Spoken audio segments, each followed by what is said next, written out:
Good morning, ladies and gentlemen. Is it working? I would like to officially open the 27th session of the FAO Committee on Agriculture, COAG, which is being held in virtual mode for the first time in the history of the committee.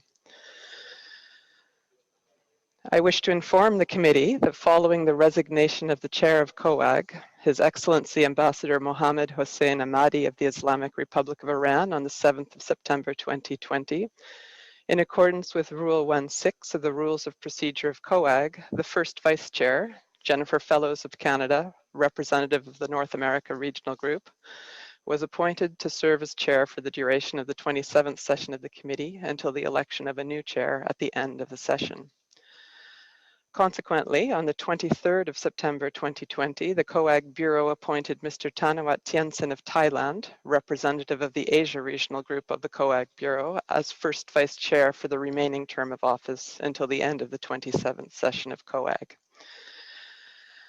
I also wish to inform the committee that on the 11th of September 2020, the Near East Regional Group nominated Mr. Shaheen Ghorashizadeh of the Islamic Republic of Iran to replace Ambassador Ahmadi on the COAG Bureau for the remainder of the term of office until the end of the 27th session of COAG.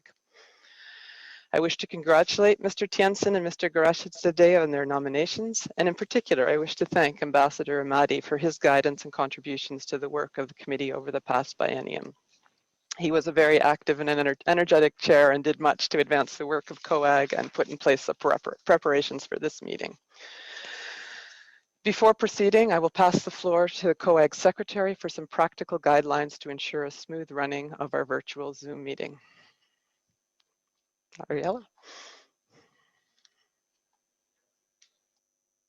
Thank you, Chairperson. Good morning, distinguished delegates. I will provide you with some additional information for the running of the meeting on the Zoom platform.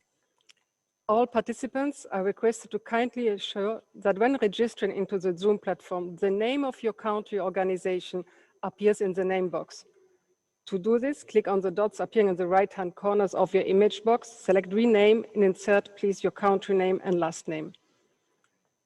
Please follow the meeting in mute mode and click the unmute button only when speaking. You are also kindly invited to switch on your camera when speaking, as this will facilitate interpretation. If possible, please use a headset with integrated microphone for better sound quality. Interpretation is available in all official languages of the FAO and can be selected on the bottom bar of your screen. To request the floor, please use the raise hand function of the Zoom platform in the participants menu. To guarantee accurate interpretation, please send your statement in advance to faointerpretation@fao.org. We will resend the address via the chat box as soon as possible. The interpreters will always treat this information as confidential and check against delivery.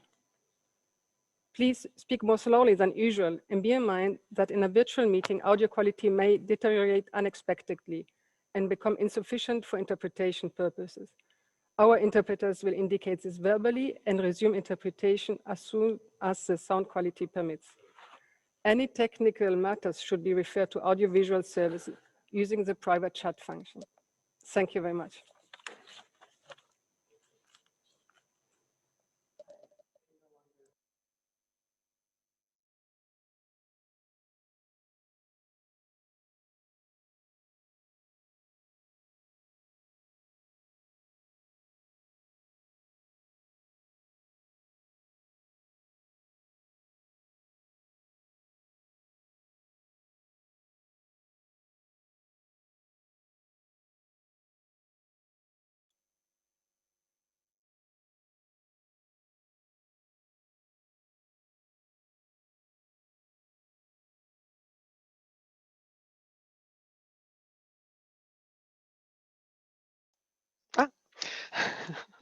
Thank you, Ariella, and apologies to participants for the delay. I was muted, but I won't take it personally.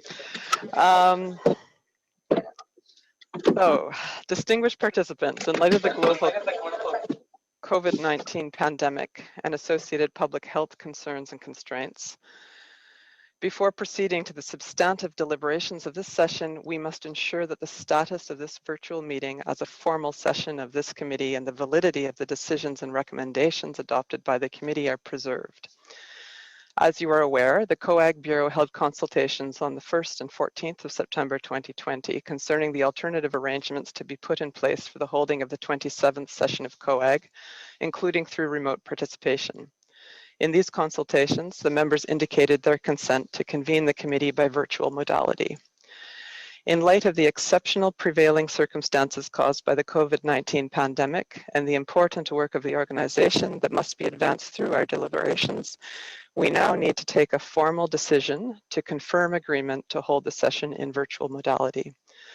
This decision needs to be taken before we adopt the agenda and begin our substantive deliberations. In particular, the members must confirm agreement as follows: that the virtual meeting constitutes a formal, regular session of the committee convened in accordance with Rule 32, Paragraph 3 of the General Rules of the Organization and Rule 2 of the Committee's Rules of Procedure. That the normal rules of procedure and practices of the committee shall apply, save to the extent any rule or practice is incompatible with the virtual modality and/or could not be complied with due to the unique circumstances, in which case those rules or practices will be suspended on an exceptional basis in accordance with those rules. 3, to the application of any special procedures or amended working modalities as may be required for the efficient conduct of the session. The details of the special procedures pertaining to this virtual meeting of COAG, which would be exceptional to its 27th session, including a written correspondence procedure, are set out in the annex to the provisional timetable. I now seek the endorsement of members of COAG of this way of proceeding, limited to the exceptional context of the COVID-19 pandemic, in order to ensure the continuity of our essential work and legal certainty. If you have any objection to proceeding in this way, please virtually raise your hand.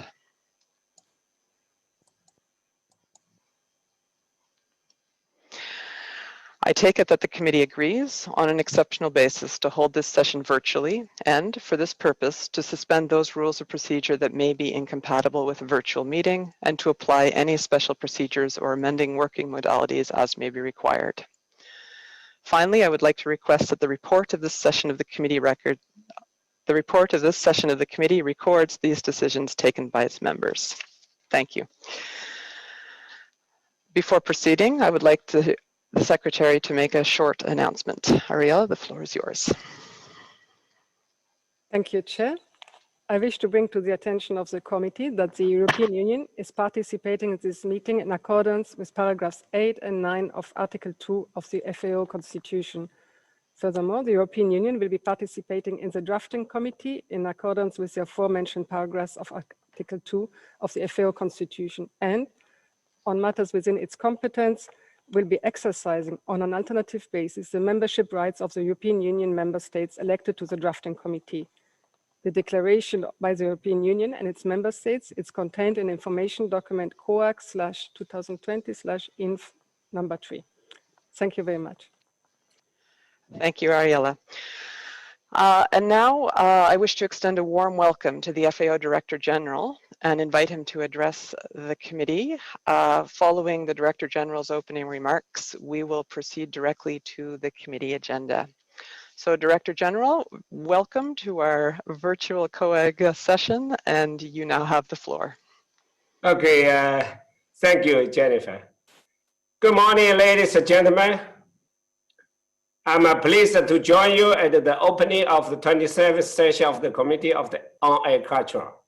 This is the first virtual session in the committee's long history. I wish to acknowledge your flexibility and thank you for your support to ensure that the committee continues its important work despite the pandemic. Thanks COAG Chair Jennifer for stepping in just a few weeks ago to assume the chair's role with Ambassador Amadi's departure. She plays and made a great job in navigating the final details ahead of the meeting. I'm very much appreciative to them, both Jennifer and also Ambassador Ahmadi and others. By entering the era of the virtual meeting, you are joining a group of important governing body sessions already held this way in FAO, from the council committees, regional conference, and the council session itself. But also beyond that, since the beginning of the pandemic, we have briefed the UN Security Council, attended the events of the General Assembly, G20 Summit, G20 Extraordinary Summit, and the G20 Agriculture Minister Meeting, and ECSOC, and many others, and from my home.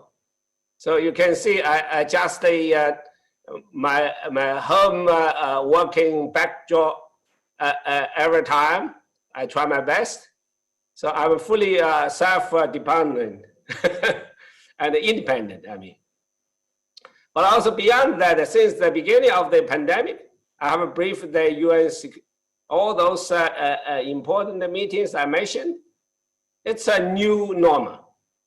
This is a new digital world. We need to make the best out of it. We cannot let the disease stop us from the delivery. That's a process of evolution.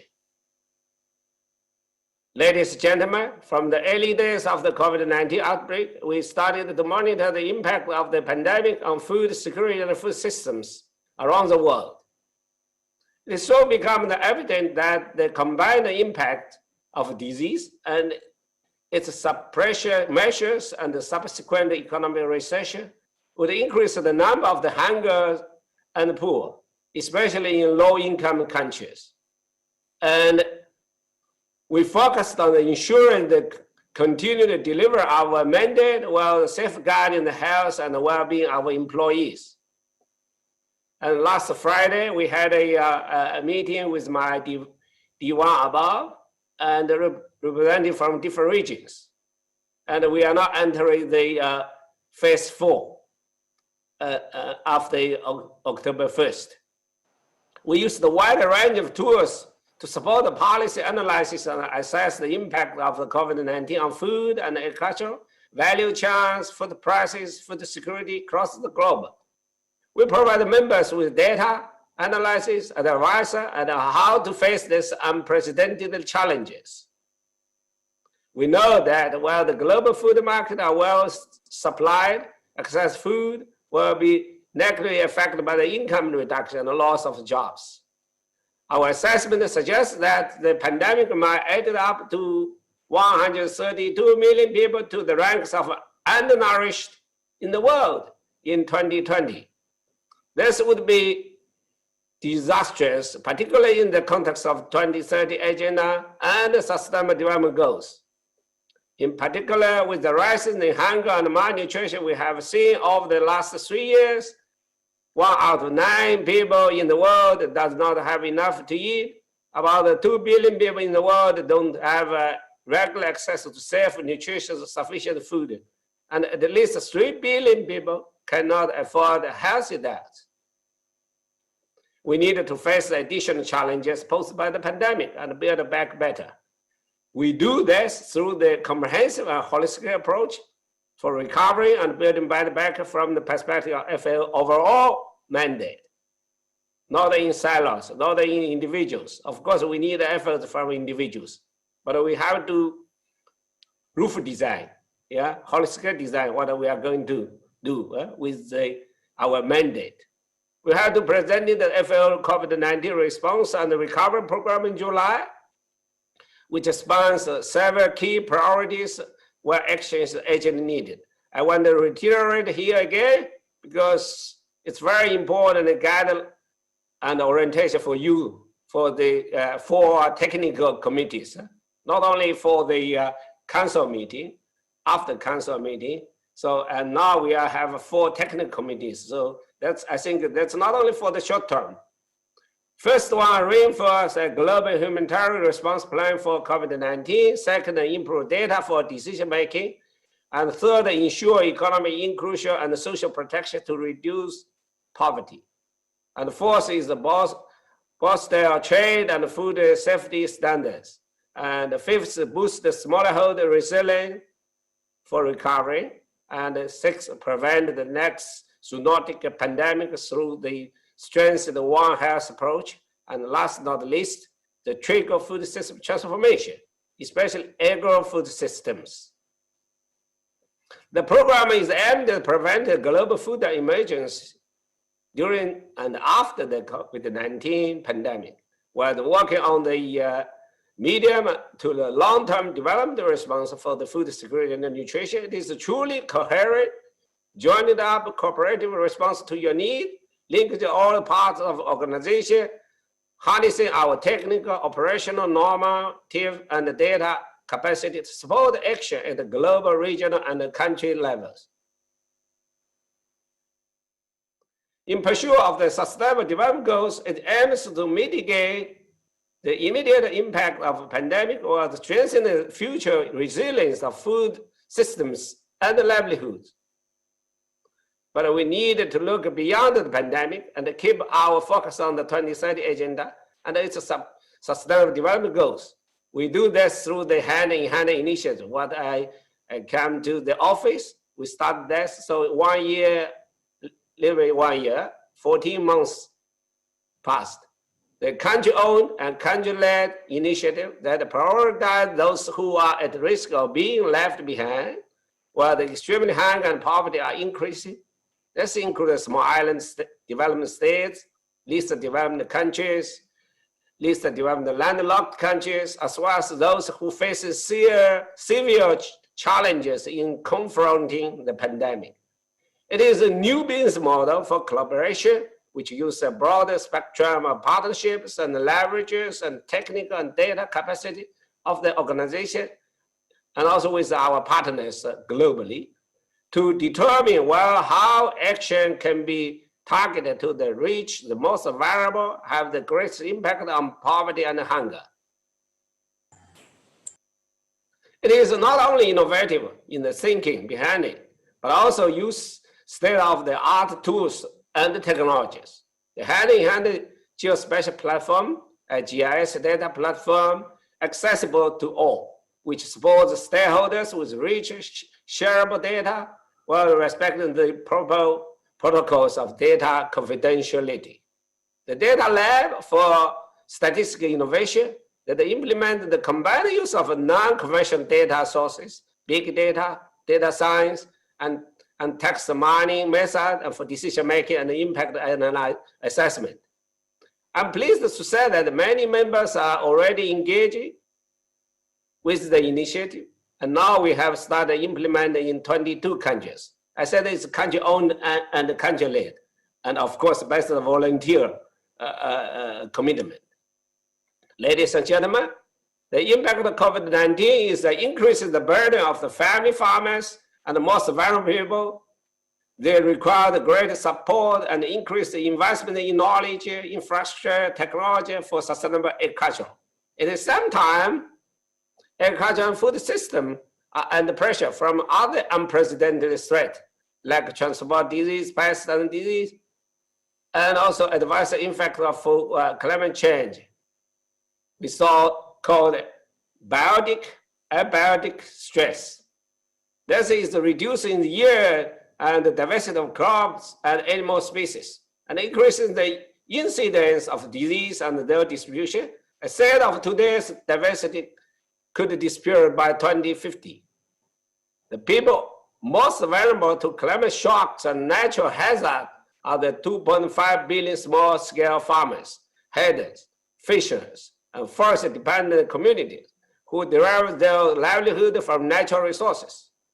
Our biggest challenge is to tackle the root causes of hunger and malnutrition through the transformative change to the way we produce, distribute, and consume food. To achieve this, an agri-food systems approach is needed, addressing food security, livelihood, and management of natural resources in a comprehensive and effective way. For this to happen, we need to transform food and agricultural systems, assuming inclusiveness and equality, identify and implement the innovative approaches, and introduce a digital technology in agriculture, shift to more sustainable and diversified production and consumption patterns, and create enabling environment through the improved governance and political willingness. Ladies and gentlemen, the theme of this committee session is sustainable livestock for SDGs. So livestock is a key driver for sustainable agricultural development. Sustainable livestock farming must improve food security, nutrition, and health diets, while the fostering inclusive economic growth, improve livelihoods, sustaining animal health and welfare, and address environmental issues. A holistic and inclusive approach to livestock sector policy and technical action is needed that include all stakeholders within food systems. We need to build the capacity of countries to develop and use coherent evidence-based policy, institutional and technical tools, generate analytical evidence, and facilitate policy dialogue. In that respect, let me highlight the vital role in the private sector needed to play and the importance of strong partnership with the sectors. Just last week, I stressed this point in the keynote addressing I delivered to annual global dairy platform meeting, so the so-called GDP meeting. So we aim on GDP, but we have to consider others. It was the first time as FODG was invited to do so. I hear a lot of positive reaction from my speech and my answers to their questions. And I emphasize our willingness to strengthen and deepen the engagement with the private sectors through the mutually beneficial collaboration at the country level to better support our members in reaching the sustainable development goals. So, ladies and gentlemen, since the last COAG session, we have many achievements to share with you. On the normative side, the International Code of Conduct for the Sustainable Use and Management of Fertilizers and 10 elements of agroecology were adopted by the FAO conference, and the FAO climate change strategy is being implemented. On the operational side, we continue to support our members to combating plant pests and animal diseases that affect the lives and livelihood of millions of people, such as the desert locust, the threat that remains a priority for FAO with the pandemic making activities on the ground even more difficult. Here again, we do not let the pandemic stop our work. Between January and August 2020, over 760,000 hectares has been controlled across the 10 countries from the east horn of Africa to Yemen. In the whole of Africa and Yemen, control operations have averted the loss of estimated 1.52 million tons of cereals in the region. This amount of grain is enough to feed 9.88 million people for an entire year and is valued at US $456 million. In addition, controlling the arid, semi-arid airlines have allowed nearly 685,000 pastoral and agro-pastoral households to enjoy adequate access to the grazing areas. Now, FAO and the government are fighting the second generation of locusts in some countries, Ethiopia, Somalia in particular. National government continue to lead the control and the surveillance operations supported by FAO through the provision of pesticide, biopesticide equipment, aircraft, and the training. And we have launched the Global Action for Fall Armyworm Control for the strong and coordinated response to the rapid spread of the fall armyworm at all levels. I would say I appreciate all my teams and my cooperators, especially thanks to the Semedo, Helen Semedo. She was the vice chair and support to me, but now I ask her to hand over the vice chair steering committee to the Best Battle, because she is responsible for the division of plant production and protection now. So, and also I appreciate all the global expertise and the working group to work on that, and also appreciate all the member countries, donor, especially donor countries and recipient countries, and the global action. That's real global action. From the Africa, Middle East, and Asia. So even, the Norway government also, they donate, support first to the follow army worm control. Yeah? So it's really appreciate all those people on the board and to support this big action. FAO provide assistance for the hepatitis, ruminant-free world to counter Africa swarming fever and other major animal diseases. We are leading with UNEP, the upcoming UN decade on the ecosystem restoration from 2021 to 2030. And we engaging with our partners for UN decade of family farmer from 2019 to 2028. And lead the international community to support the family farmers. And we put on the big agenda in the Asia Pacific Regional Conference also. Last but not least, the UN Food System Summit in 2021 will provide a major opportunity to help stakeholders to better understand and manage the complex choices that affect the future of food systems. Ladies and gentlemen, your deliberations and professional conclusions will contribute to defining the strategy priority of workers and the transformation to sustainable agri-food systems in the coming years. We are eager to listen to your comments and views and suggestions. And the goal we want to reach together is well defined. Tomorrow, that is free of hunger through the better production, better nutrition, and a better environment, and for the better life. I wish you a very productive week and very successful in your deliberations. Thank you. Over to you, Chair Jennifer. Thank you very much, Director General, for that detailed and very interesting summary of the activities of the FAO in the last while. I think it speaks to the importance of this committee, how many of those are actually on the agenda this week of the COAG. So I am sure the committee will be giving some valuable guidance on many of those topics, and thank you for setting the scene. I'm now going to turn things over. We have the pleasure now of viewing a short video on the main theme of this 27th session of the COAG, Sustainable Livestock and the SDGs. So the video will be coming up just now.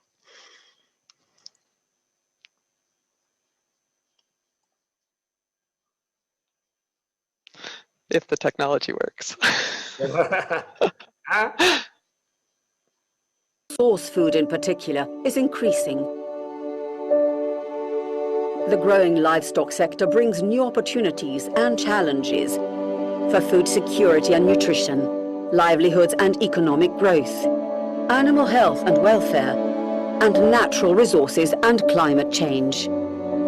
For decades, agriculture and the livestock sector have tried to produce more from less and to maximize output sustainably. The UN 2030 agenda raised the bar, introducing further dimensions to the goal of sustainability. However, the world is currently off track to achieve many of the Sustainable Development Goals by 2030, and the COVID-19 pandemic has made this even harder. How can the livestock sector help to achieve the Sustainable Development Goals? Livestock can help to end hunger and malnutrition by ensuring healthy and nutritious diets, contributing to incomes and providing vulnerable populations with adequate and reliable supplies of nutritious, affordable and safe food.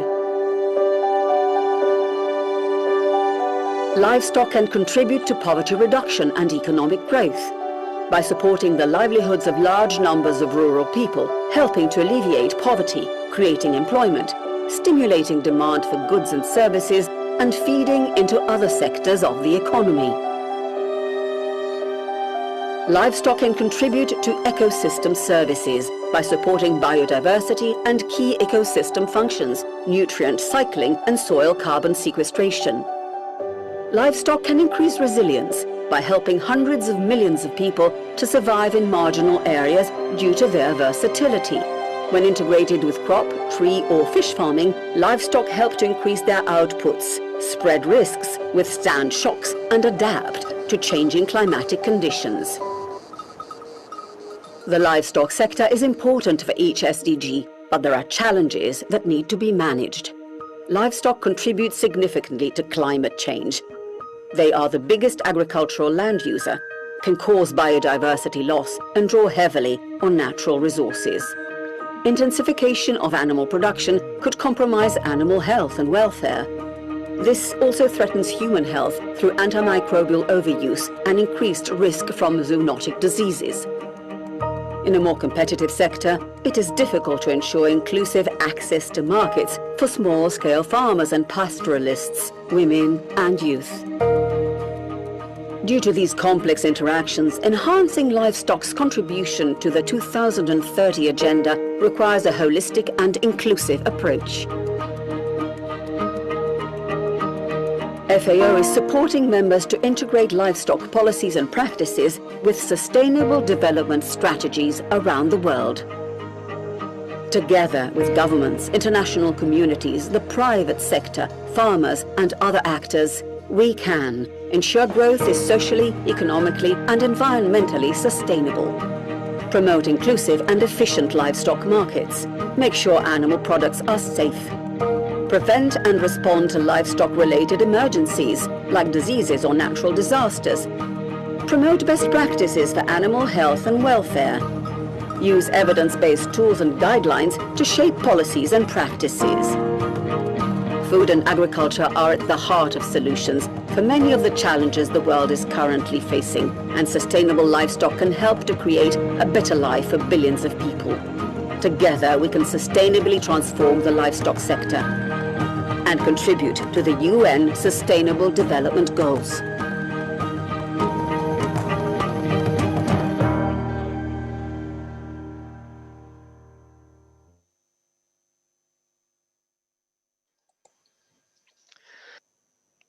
Well, I think the stage has been well set for our committee meetings.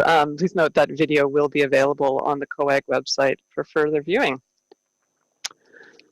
So with those introductory comments from the DG and then the video on livestock, we can now as a committee turn to the formal part of the agenda. So I will turn now to item 1.2 on the agenda, the adoption of the agenda and timetable.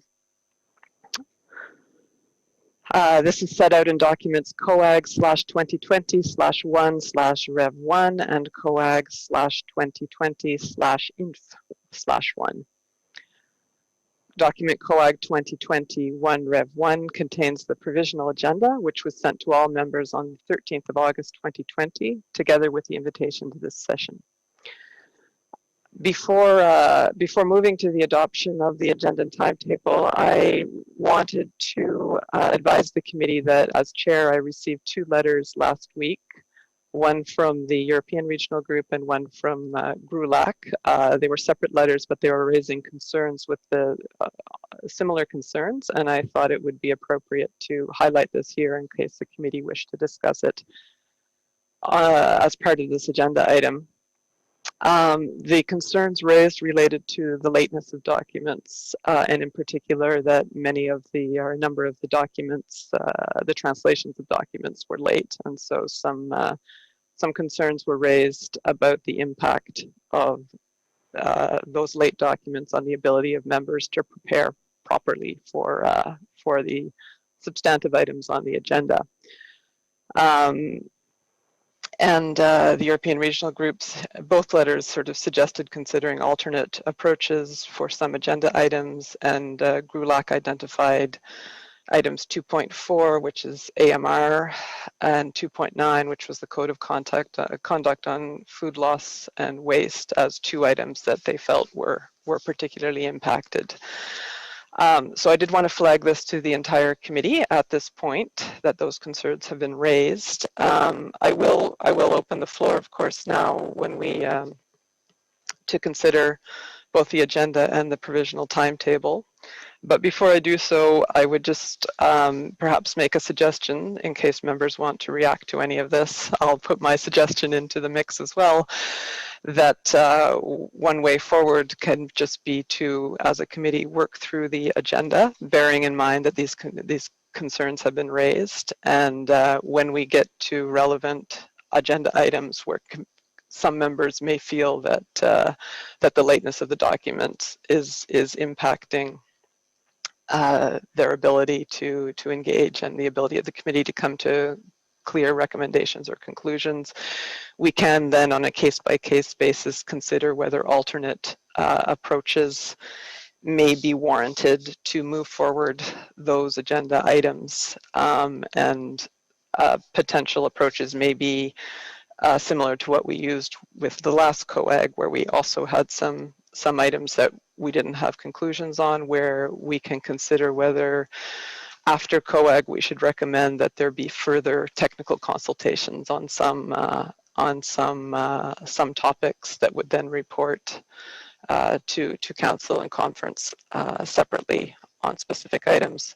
So that's my suggestion, is that if we have these concerns, we discuss them on a case-by-case basis on the individual items and consider whether we need specific processes for those agenda items. But I will, of course, be interested in the views of committee members on any or all of this. So we'll move through this agenda item. First, I will ask whether the provisional agenda meets with the approval of the committee.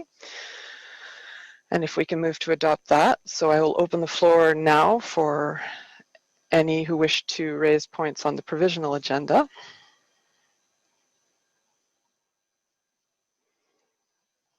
And I do not see any calls for the floor.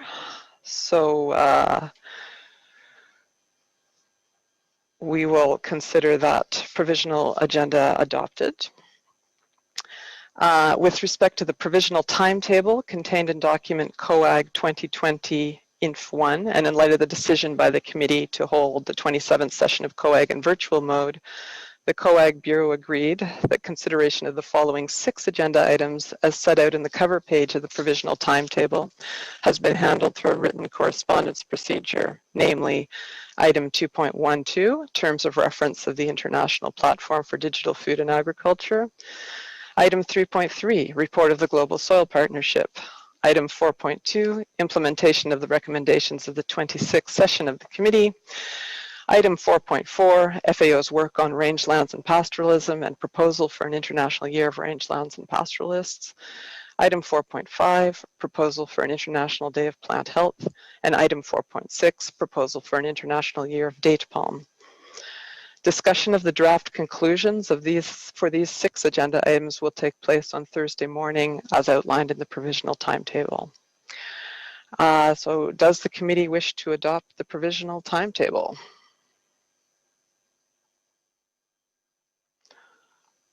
Seeing no requests for the floor, I will consider the provisional timetable has been approved. Thank you.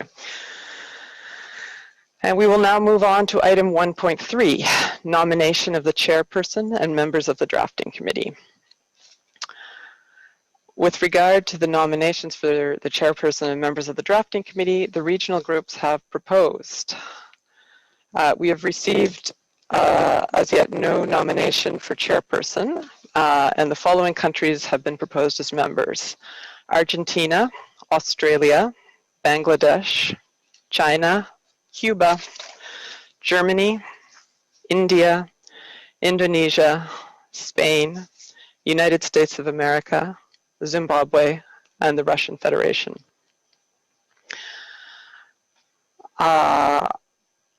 I will ask the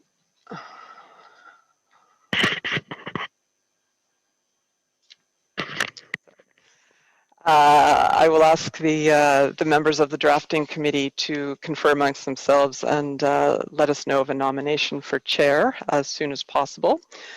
And at this point, I will ask if there are any objections to the list of members of the drafting committee that I just read out. Seeing none, It is so decided.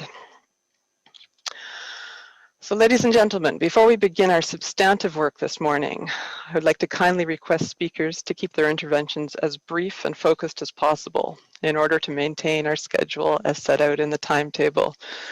The Bureau discussed a notional limit of 3 minutes for interventions. I do not have a stopwatch and I don't propose to time members at this point. We'll see how our schedule goes. We may need to revisit the 3-minute limit later in the week, but I will just ask members to bear that general guideline in line. Preference should be given to interventions by representatives of regions whenever feasible, rather than a single country's repeating comments already made. And I will also, we have, I think, a number of observers joining us as well, and just to also advise that, of course, observers will also be given the opportunity to intervene subject to time constraints, but they will be given an opportunity to take the floor if they wish after members have spoken on the agenda items. We have a very, very heavy and substantive agenda this week, and I'm optimistic we will get through it, but I would ask for members to work all together in the aims of having a substantive, useful, but very efficient meeting in our deliberations this week. So, following those points, let's move to the substance of our meeting. And we will move to item 2.1, livestock sector contributions to achieving the SDGs. The relevant document is COAG 2020/5, and the introductory note by the Secretariat was already made available on the COAG webpage. So, without further ado, I will therefore now open the floor for discussions. So members, you have the floor. Please raise your hand if you'd like to intervene.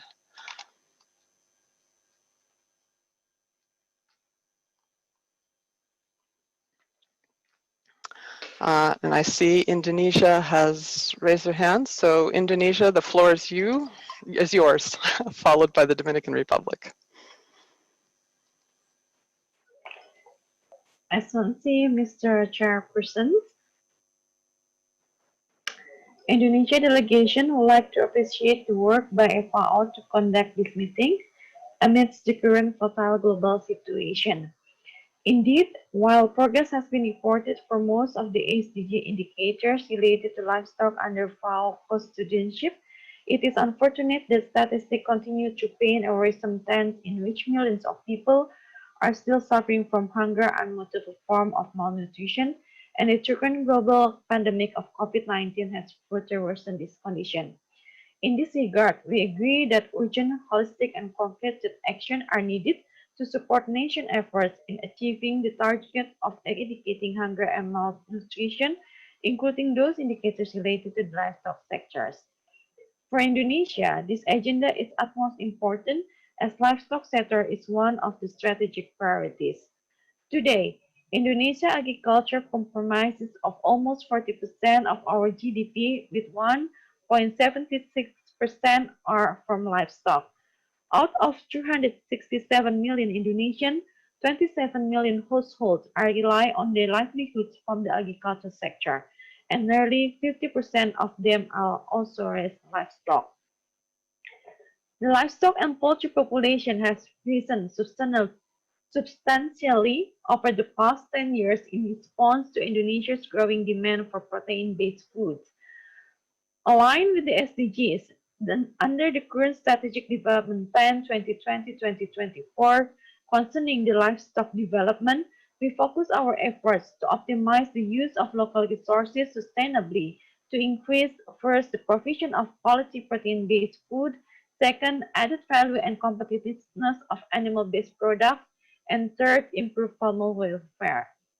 We implement a corporate approach as the strategy for livestock development in Indonesia through the empowerment of breeders by consolidating breeders in a breeder institution to transform into an economic institution. We will also develop 1,000 cattle villages involving small breeders in several villages as a corporate development cluster to increase domestic meat production. With regard to our effort to attain the achievement of SDG Target 2.5 to maintain the genetic diversity of seed, cultivated plants, and farm and domesticated animals and their related wild species, we are pleased to share that we have successfully breeding 12 new strains of livestock based on local and animal genetic resources. We ensure that the new breed stocks are well adapted to the local environment and to fulfill the availability of the breeding stock for sustainable food system. In this regard, we appreciate our current cooperation with FAO and supported by the Global Environment Facility to strengthen the conservation and sustainable use of globally significant Indonesia crop diversity. Further, we would like to encourage FAO to continue its collaboration in technology development and plant and livestock gene banks in order to enhance agricultural productive capacity in developing countries.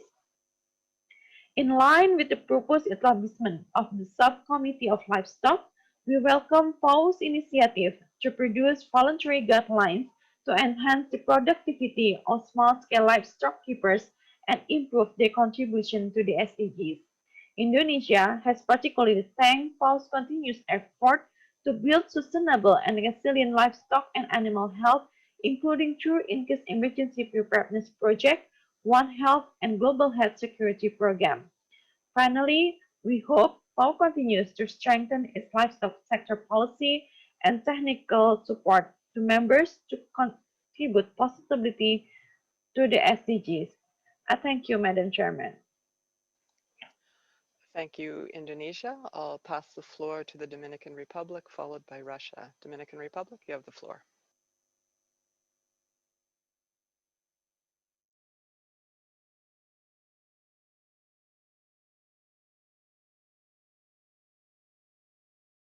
Dominican Republic, you were muted. Please proceed. Thank you. We'd like to thank the Secretariat for the great work they have done in the area of livestock. This is an area in which COAG has always been able to meet the expectations of its member states. Livestock production is a fundamental pillar for sustainable agri-food development, not only in the Dominican Republic and in the Latin America and Caribbean region, but also in all member states, both developed and developing. In the particular case of my country, the livestock sector, the advances, the innovation in terms of productivity and efficiency have been recognized by the FAO with the Edward Salma Prize. Livestock is of central importance for our food and nutritional security policies in the framework of the 2030 Agenda for Sustainable Development, as well as our national 2030 Development Agenda.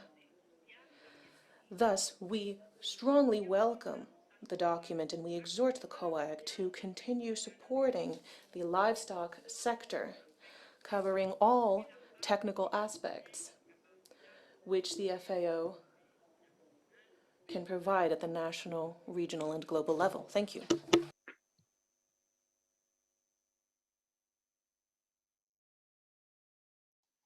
Thank you, Dominican Republic. I'll pass the floor to Russia, followed by Switzerland. Russia, you have the floor.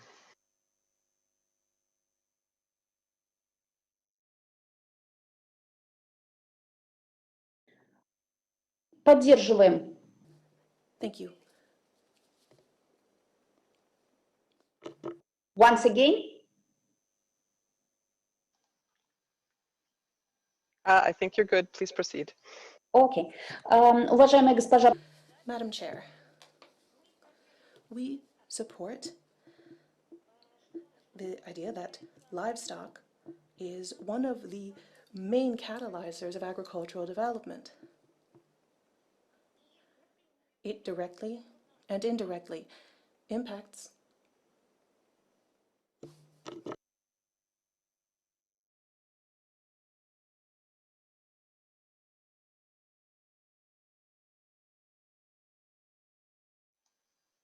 Sorry, Russia. I think we're having trouble with the interpretation.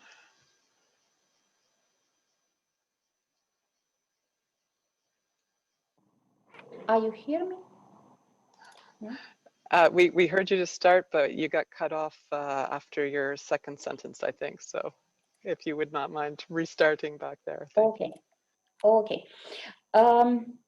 Мы поддерживаем We support the idea that livestock is one of the main catalyzers of agricultural development. It directly and indirectly impacts the achievement of all 17 SDGs. It also makes a contribution to ensuring food security and economic growth, the creation of healthy diets, and increasing the quality of life in rural areas. We highlight the importance of livestock from the point of view of maintaining biological diversity and the use of genetic resources for food and agriculture. We think a very important point is having a balanced examination of the topic of livestock and an analysis of the challenges that the sector faces, namely adequate upkeep of animals, combating diseases, and having safe waste disposal. We call upon the FAO to continue its work to coordinate the activity of the international community in the area of livestock and providing support to countries in need in making the transition to sustainable livestock. Madam Chair, the state agrarian policy of the Russian Federation aims to halt the advance of hunger and eradicate all forms of malnutrition. In this regard, a strategic goal of our national doctrine on food security is ensuring that the population has safe, high quality, and accessible agricultural production, raw materials, and food in sufficient quantities to meet the rational standards of food consumption. Priority areas of development of livestock in our country include the dairy livestock, specialized livestock for meat, as well as developing crop-based feeds. The current scale of production of livestock allows us to meet the majority of the consumption needs in our country in terms of this production, namely in meat and meat products 96.7%, and in milk and dairy products 4.4%. A key factor for sustainable development of livestock production is the breeding base. In 2019, the amount of domestic reproduction of livestock used for national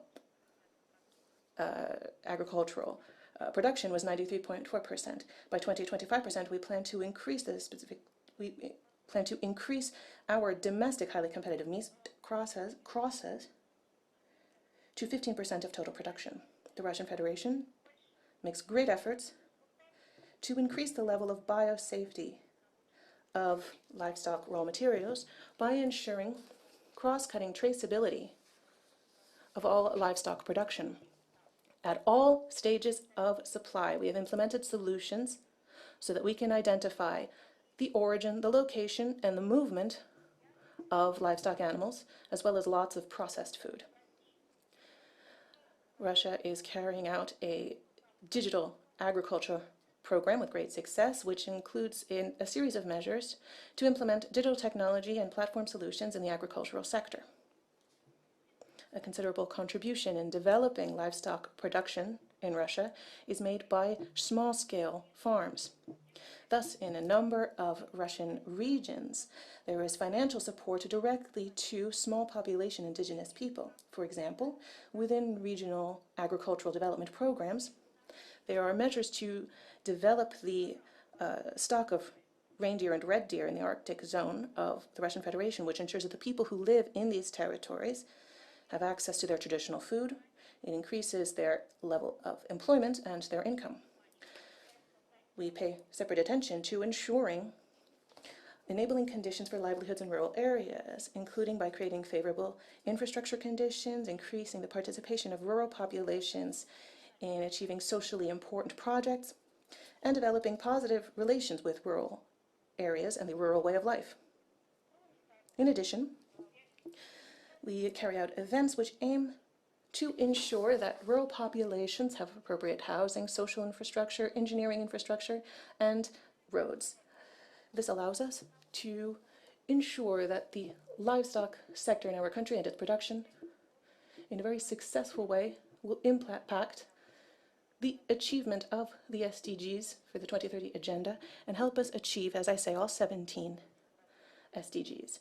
Thank you for your attention. Thank you, Russia. I now give the floor to Switzerland, followed by Australia. Switzerland, you have the floor.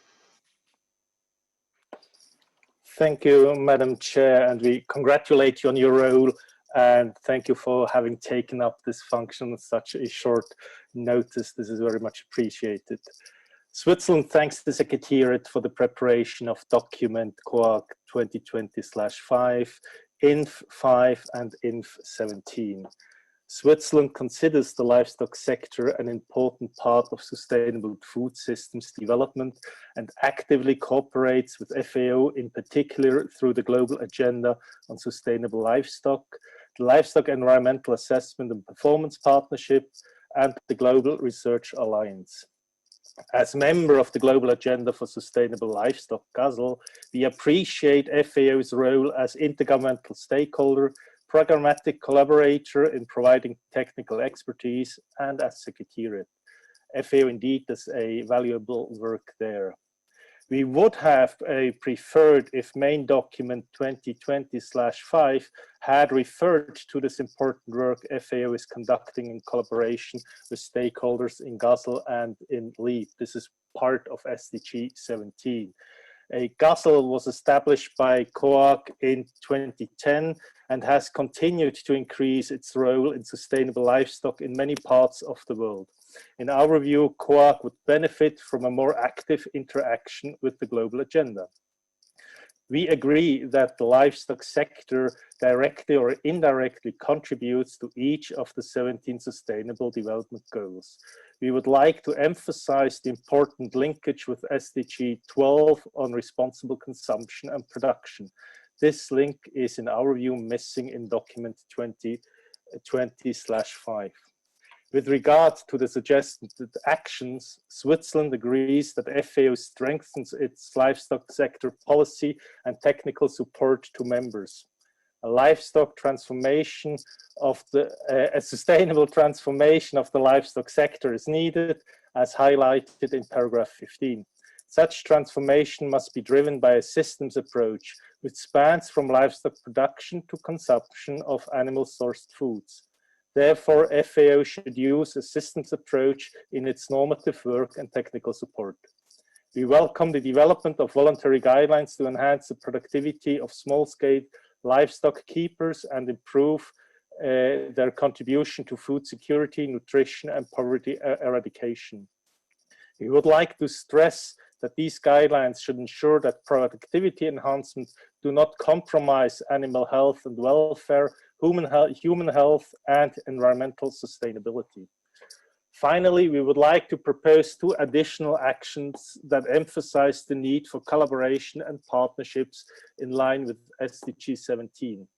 First, COAG to request FAO to continue to play a key role as intergovernmental stakeholder, programmatic contributor, and secretariat function in GASL and LEAP, and encourages FAO to enhance its support to both partnerships. And second, COAG to invite GASL to report to COAG at each session on its activities and achievements. Thank you, Madam Chair. Thank you, Switzerland, for that intervention and the recommendations. I'll now turn the floor to Australia, followed by Brazil. Australia, you have the floor. Good morning, and thank you, Chair. Good morning, Director General, and good morning, everyone. Wishing us all a very successful COAG 27.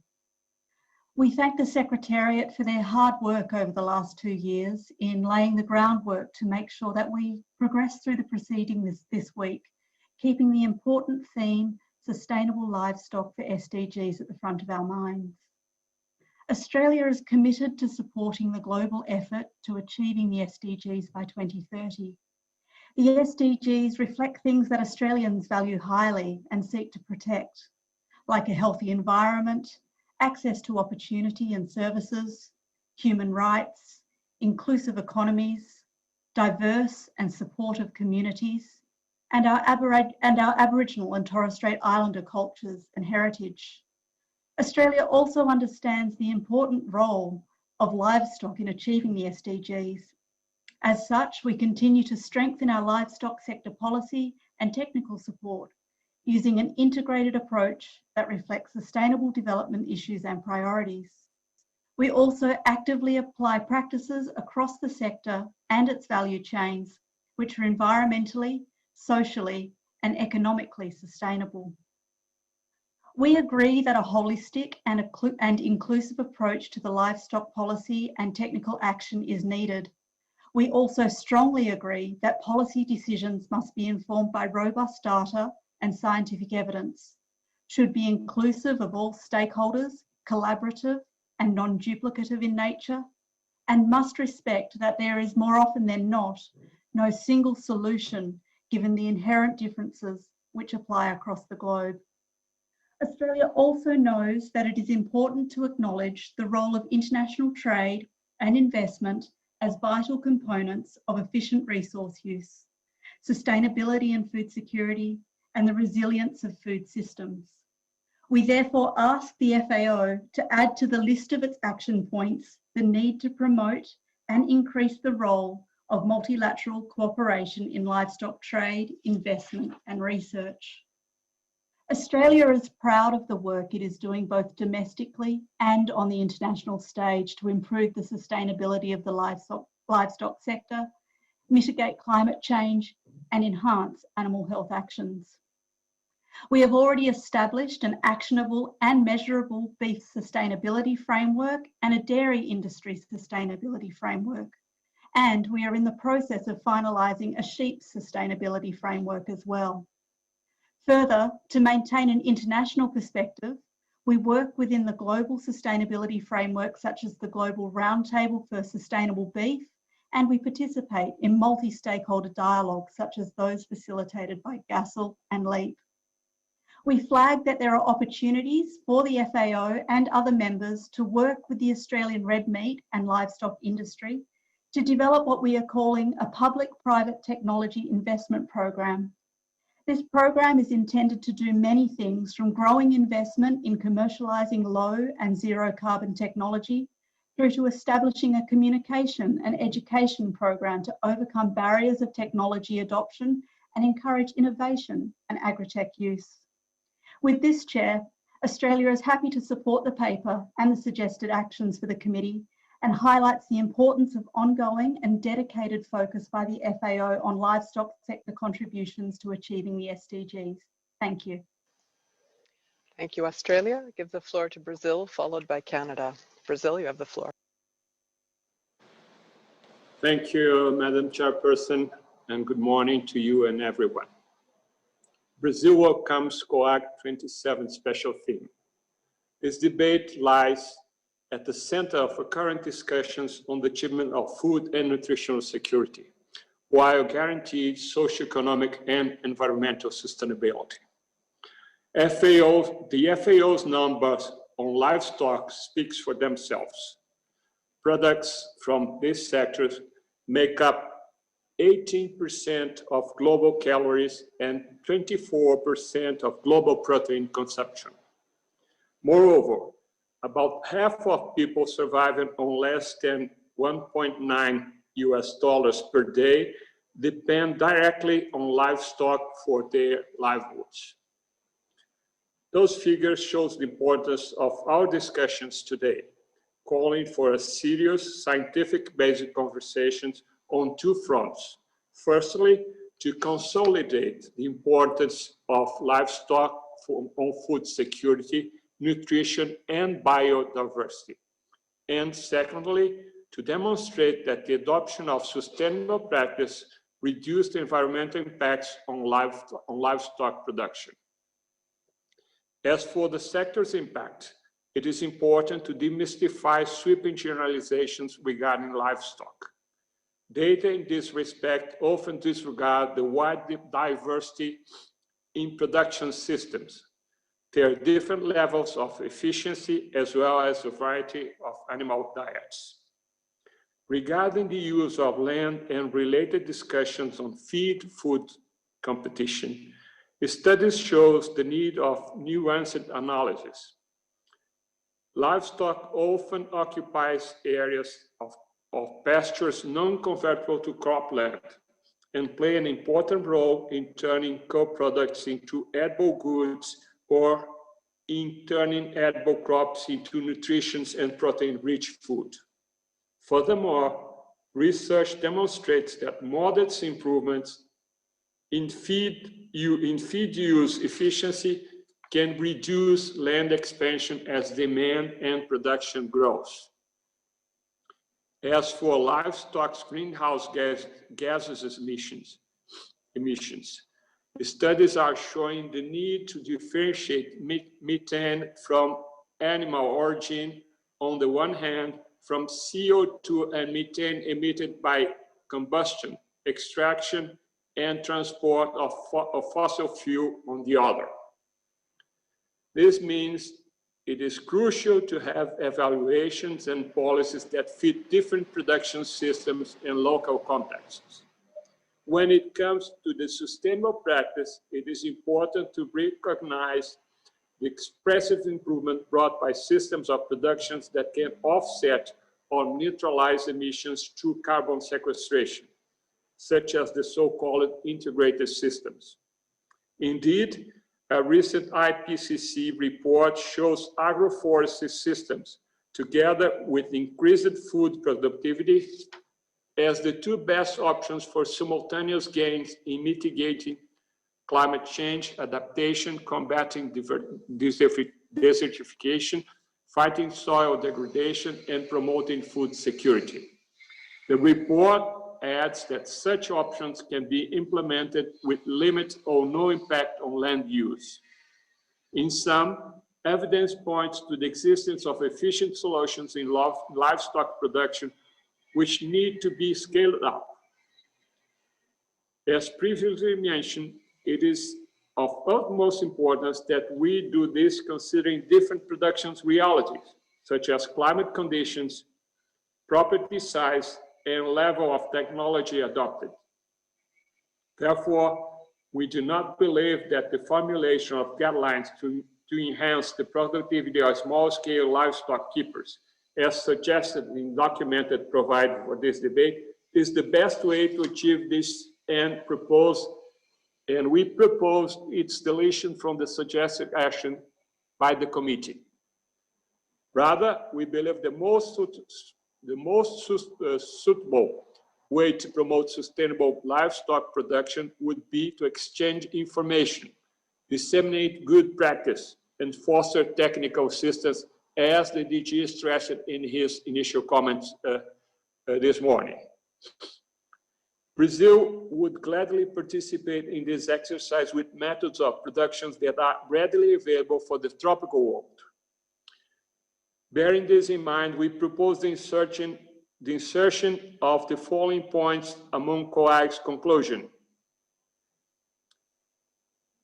Request FAO to promote the exchange of information, dissemination of good practice, and technical cooperation for sustainable livestock production, including by fostering integrated system, increased productivity, adaptation, and low carbon and resilient livestock, as appropriate to different production systems and contexts.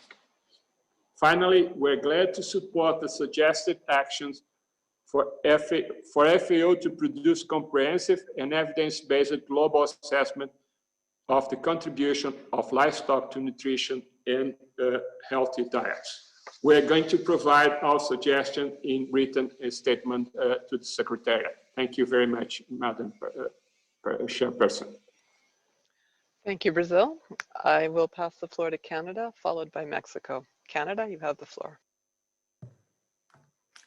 Thank you, Madam Chairperson. In Canada, the livestock sector makes important contributions towards maintaining healthy and climate resilient agro-ecosystems aligned with the SDGs.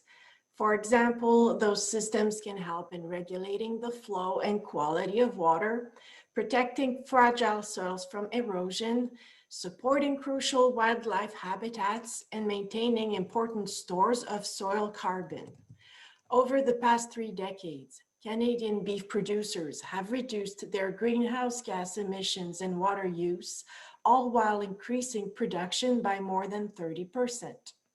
These achievements have come about through improved animal genetics, innovative feed management, and other innovations. Canada appreciates the important role that the livestock sector will play in achieving the SDGs and encourages the FAO to focus on providing science and evidence-based information to help to further strengthen this role. Canada also encourages the FAO to build on and foster coordination with existing partnerships and other international initiatives in the livestock sector, including the Livestock Environment Assessment and Performance Partnership, the Global Agenda for Sustainable Livestock, and others. Thank you very much.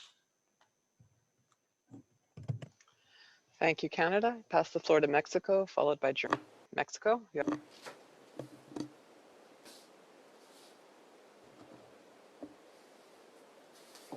Thank you very much. We'd like to take this opportunity to wish the COAG all its best. Madam Chair, my delegation would like to express its thanks for this report and would like to refer in particular to FAO's actions to improve the livelihoods and economic growth, inclusive economic growth in the third section. We believe that FAO should extend its support to countries in order to develop protocols, tools, and information systems to evaluate and monitor the current status of health and feed productivity of terrestrial ecosystems and agroecosystems. Equally, we'd like to encourage the development of strategies and research for the following. 1. Estimate possible risks and impact of climate change in livestock production in key areas and species. And 2.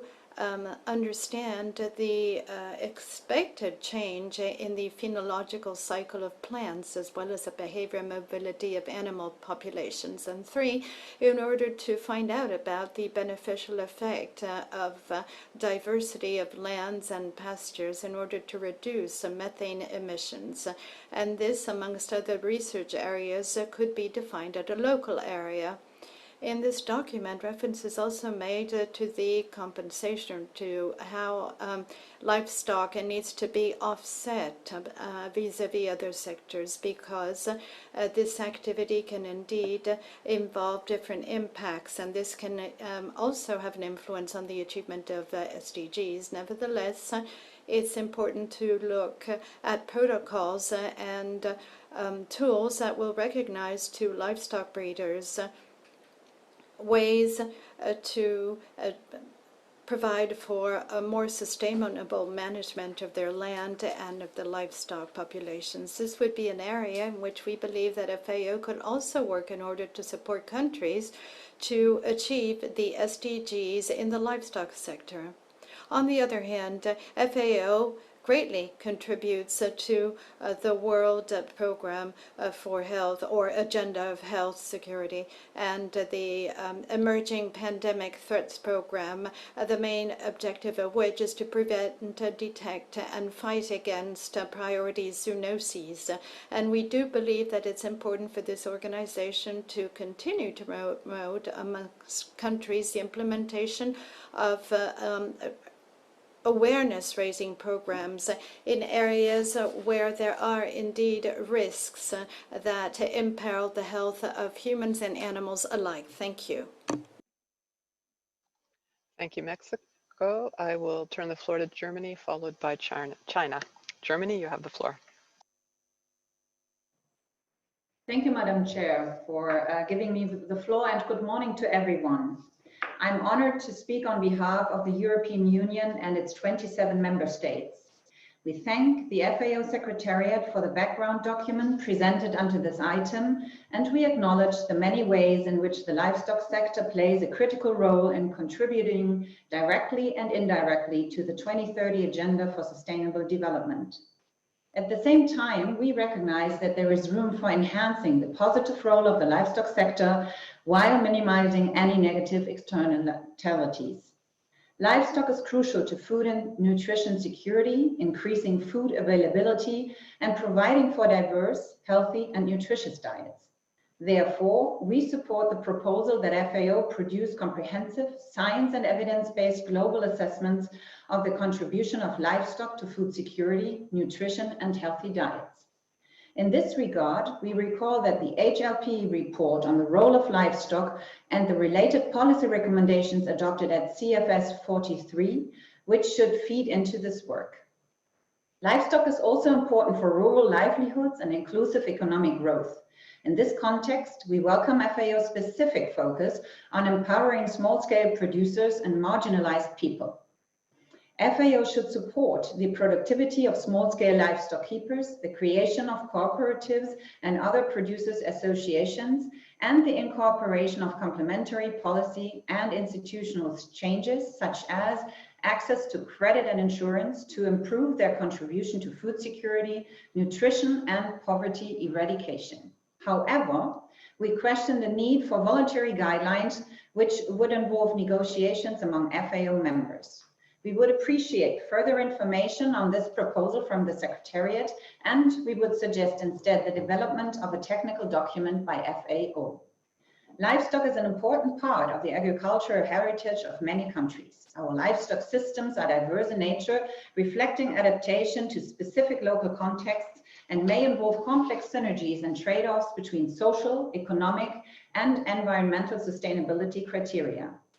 In this spirit, we welcome FAO's work to improve the efficiency and sustainability of livestock production systems, and we fully support the proposal to develop data, knowledge, and tools to guide countries in the preparation and implementation of livestock policy and responsible investments in order to achieve the SDGs and make the sector more sustainable and resilient.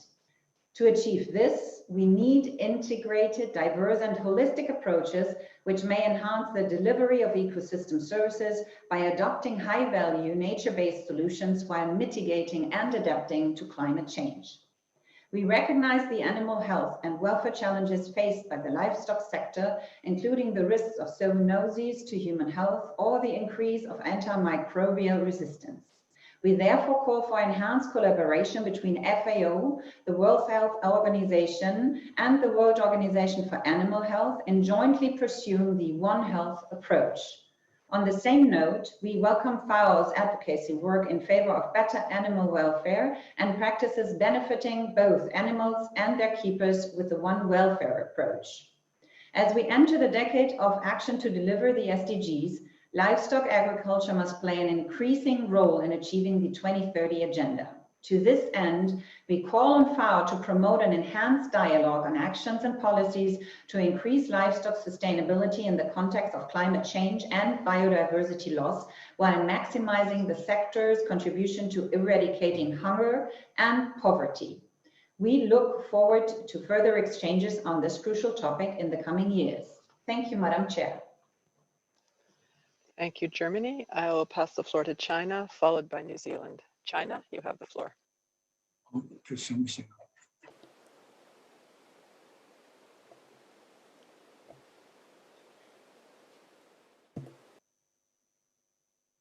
First of all, allow me on behalf of Chinese mission to express our congratulations to you to work as the chairperson of COAG.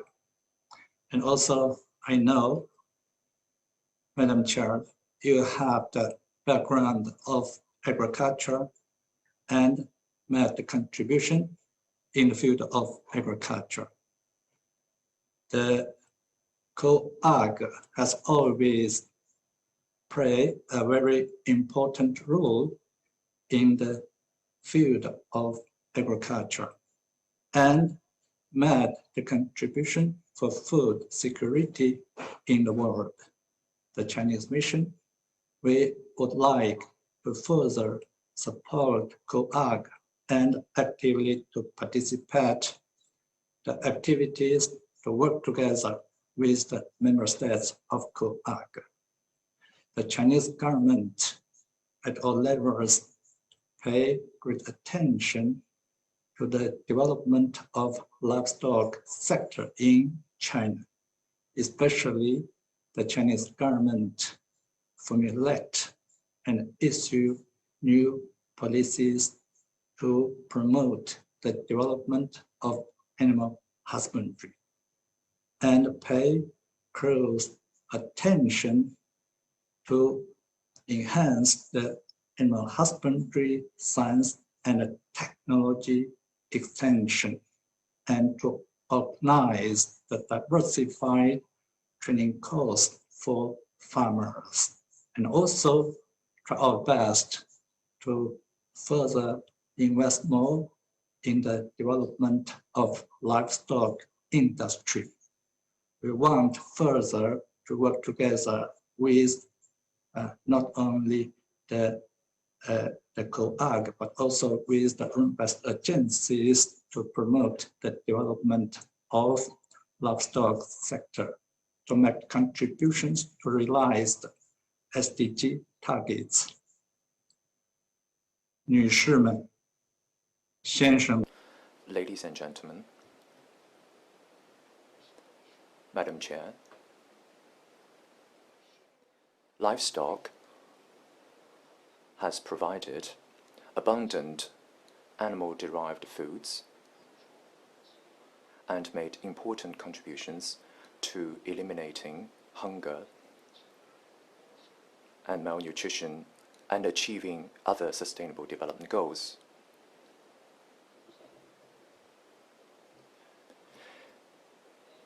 In developing regions such as Africa, Asia, and South America, livestock as an important economic source for smallholders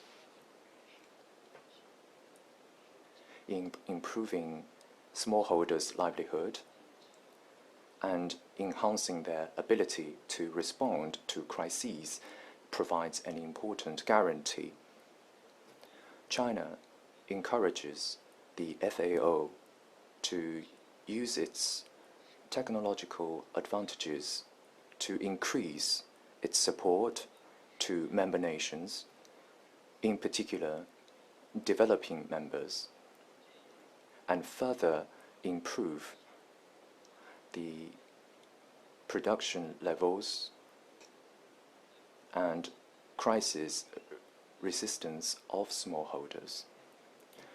China supports the FAO in facilitating member nations to formulate and adopt coordinated policies, strengthen regional coordination, and carry out practical cooperation to jointly prevent cross-border animal disease risks. And in achieving food security and in achieving 2030 Sustainable Development Goals, we will make our due efforts and contributions. I thank you, Chair. Thank you, China. I'll pass the floor to New Zealand, followed by Thailand. New Zealand, you have the floor. Thank you, Chair, and just want to say thank you to the Director General for his opening statement today, and to the Secretariat for this paper, and welcome the comments made so far on the Chair taking up this role at such a late date, and you're doing an excellent job so far. New Zealand is committed to playing our part in achieving the Sustainable Development Goals, and we recognise the importance of the livestock sector in achieving SDG 2 in particular. We're taking a number of steps to advance the role of our livestock sector in broader efforts to achieve the SDGs. Our world-leading partnership on reducing agricultural greenhouse gases, He Waka Eke Noa, will introduce farm-level pricing of agricultural greenhouse gas emissions to reduce the impact of our farms on the climate. New Zealand is co-chair of the Livestock Research Group of the Global Research Alliance on Agricultural Greenhouse Gases, which is focused on developing joint research collaborations across its member countries to reduce the emissions intensity of livestock production systems. This includes improving countries' abilities to measure, monitor and report these processes.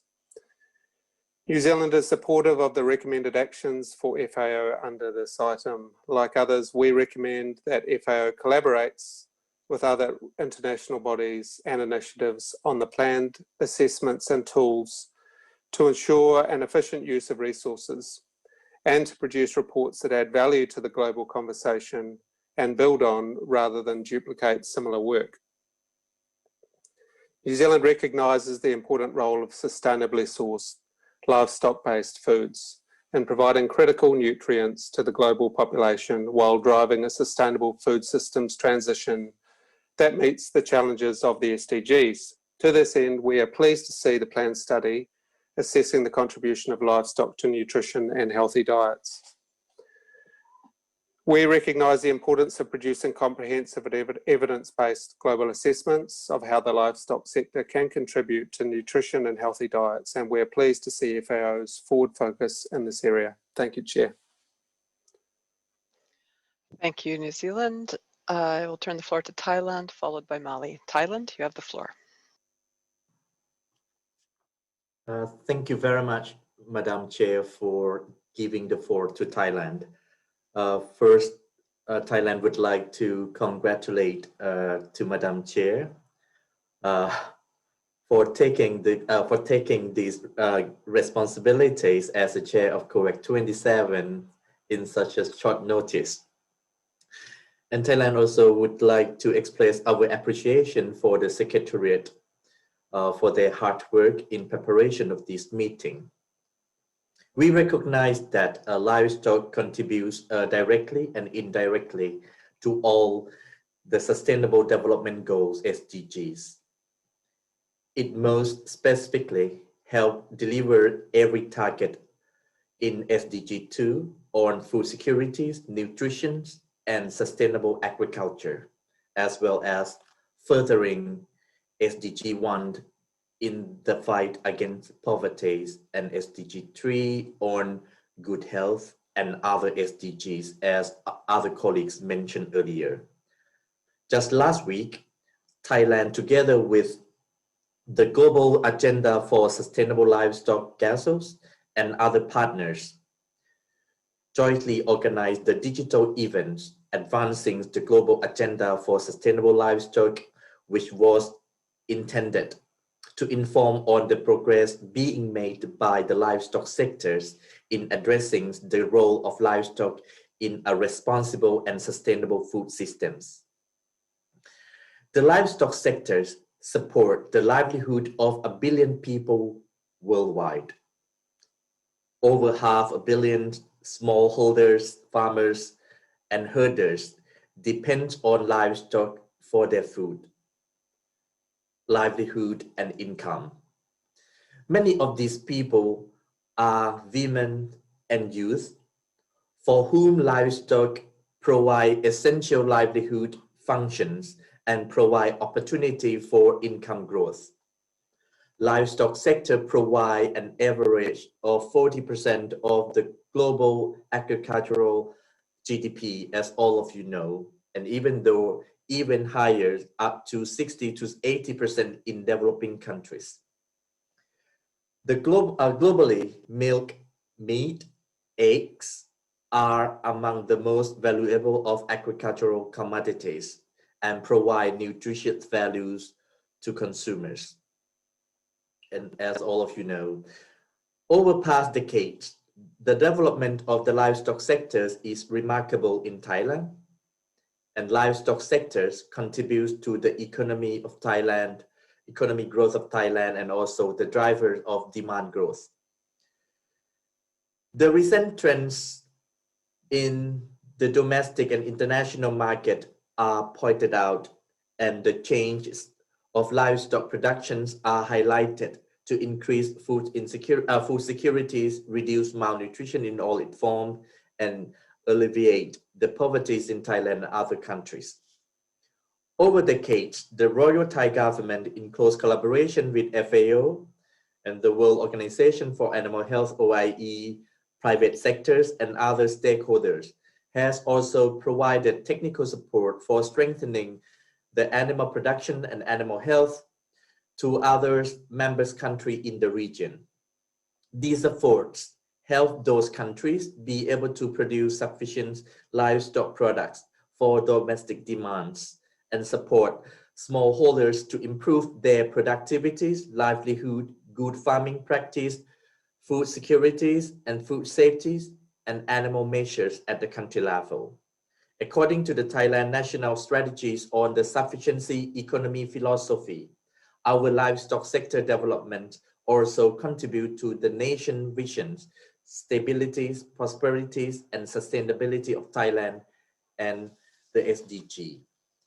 As you know, the demand of meat, milk, and eggs is rapidly increasing, driving almost inclusively by increasing demand in developing countries as income level increase in those countries. This trend is expected to continue with demand forecast to double over the next 20 years. With this increased demands, the role of livestock in sustainable food and agriculture will continue to increase as well. Madam Chair, Thailand supports livestock sectors as a responsible component of the global food systems. The livestock sector need to continue supporting livelihoods, contribute to enhancing economic and social well-being, protect public and animal health through the reduction of health threats to and from livestock, sustain natural resources, and contribute to climate change mitigation. During the COAG 27, this time, the proposal of the establishment of COAG Subcommittee on Livestock is timely, and Thailand supports this proposal. Transformation of livestock sectors as a component of the global food system is needed to produce healthy diets for a healthy planet. Finally, Thailand requests FAO to strengthen its livestock sector policy and technical support to members using a holistic and inclusive approach that should include all stakeholders within the food system, build the capacities of member countries. Thailand will continue working with FAO through the hand-in-hand initiative to provide technical support to other members countries in strengthening their livestock sectors for achieving SDG. Thank you very much, Madam Chair. Thank you, Thailand. I give the floor to Mali, followed by Peru. Mali, you have the floor. Merci beaucoup, Madame la Présidente. Thank you, Madam Chair. Madam Chair, I would like to congratulate you and encourage you in your work. The strategy you have used to organize these debates is laudable. On behalf of Mali and Guinea, I would like to make this statement on behalf of the African Group regarding the document 2.1 entitled Contribution of the Livestock Sector to Achieving the Sustainable Development Goals. First and foremost, allow me to pay homage to His Excellency Mohammed Hossein Ahmadi for his extraordinary contribution within the Committee on Food Security and the COAG. We also would like to give our most sincere congratulations to the FAO for having highlighted the contribution of the livestock sector in achieving the Sustainable Development Goals.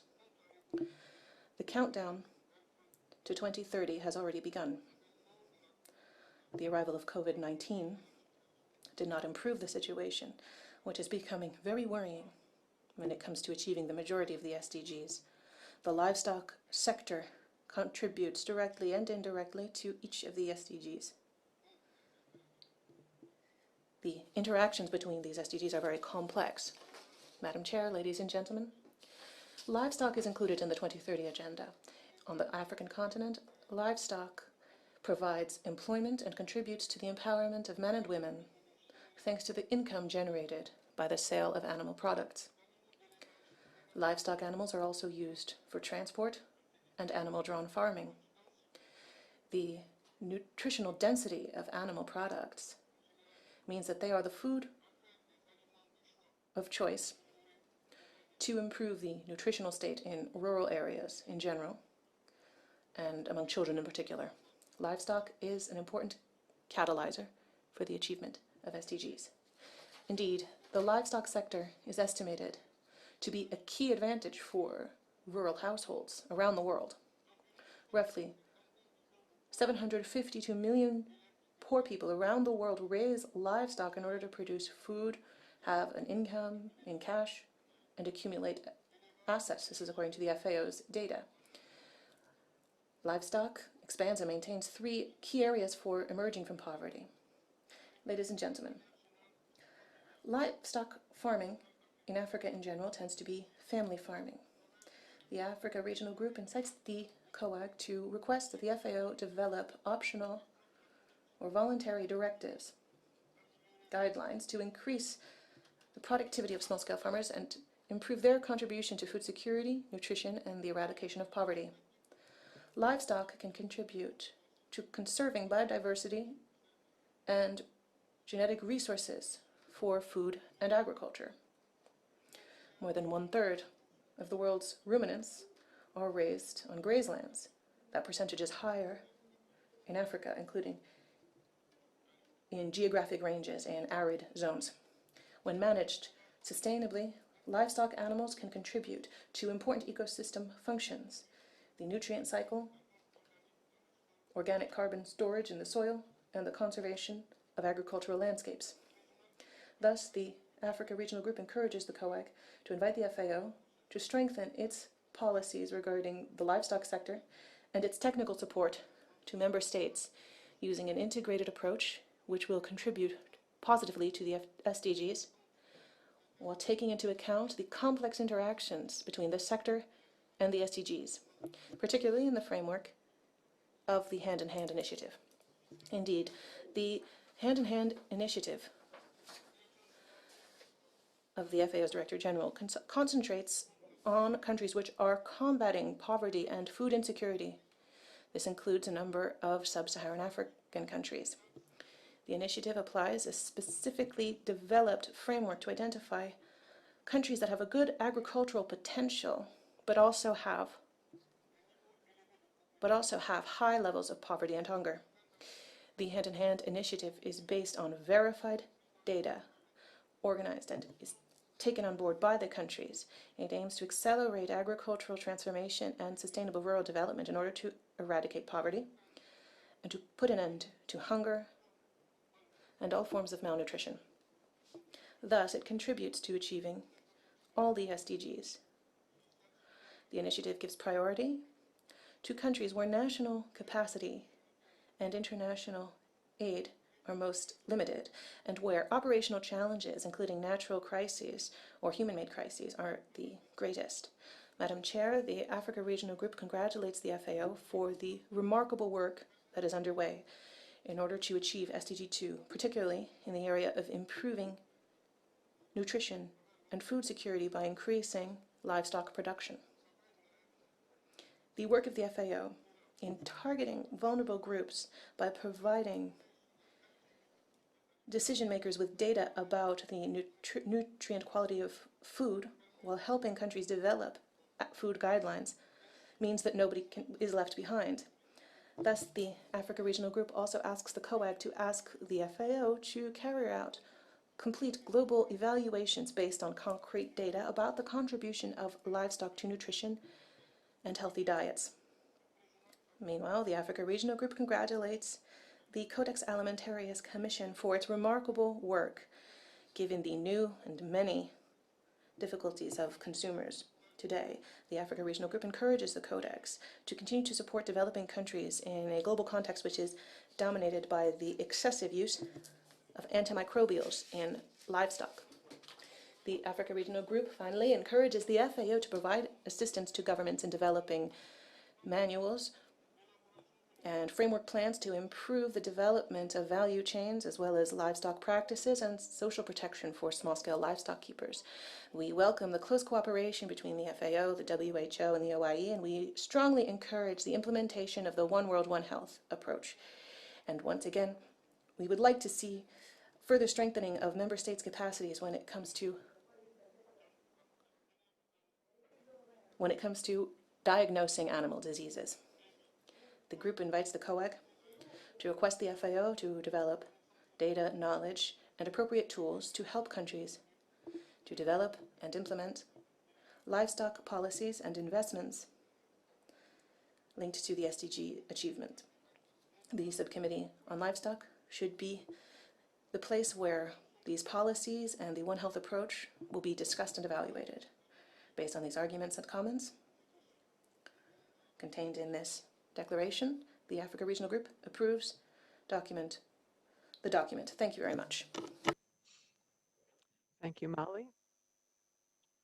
I will turn the floor over to Peru, followed by Argentina. Peru, you have the floor.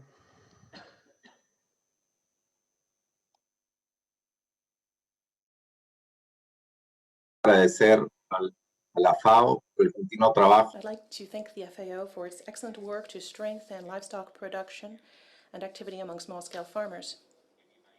In my country, livestock production involves 1.76 million producers, roughly 78% of the total agricultural units in our country. The vast majority of them use part of their production for their own consumption.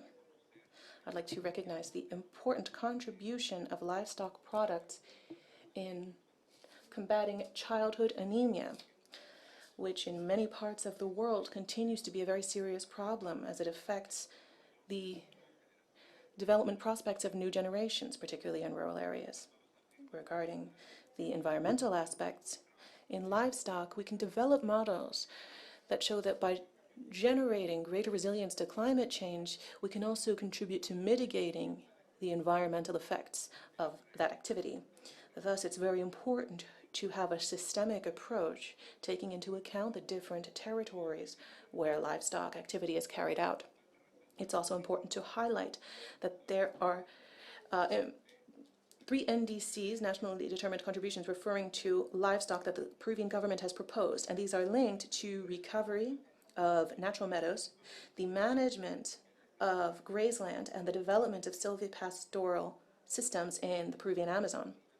In high-altitude Andean zones, for example, rural communities living more than 4,000 meters above sea level have as their main source of income livestock. These are also areas where there are very high levels of poverty and extreme poverty. I should particularly mention the producers of South American camelids. The Peruvian state has a preferential action towards these producers. They declared the production of alpaca fiber to be of national interest, for instance. This work is very closely linked to the work of women as well. In this case, we've observed the importance of promoting and strengthening the livestock keeping for smaller animals, which have been an opportunity for the empowerment of rural women in our country. For these reasons, Peru supports the request to the FAO to strengthen its policy on the livestock sector and its technical support to members, using an integrated approach, but also a systemic approach, which will contribute positively to the SDGs. In addition, we must promote the impact of the FAO's work on increasing the productivity of small-scale livestock keepers and improve their contribution to food security, nutrition, and the eradication of poverty. This is the declaration of the priority and the urgency of working in high-altitude Andean zones in South America is very important, as these areas are very vulnerable economically, environmentally, and socially. Thank you.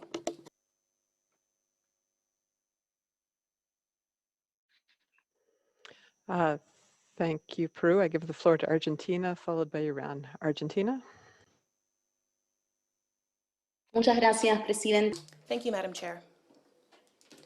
Argentina would like to thank the Secretariat for developing this document. We appreciate the fact that it recognizes the contribution of the livestock sector to the SDGs. Along these lines, the interpreters have lost the speaker. We seem to have a problem with the sound.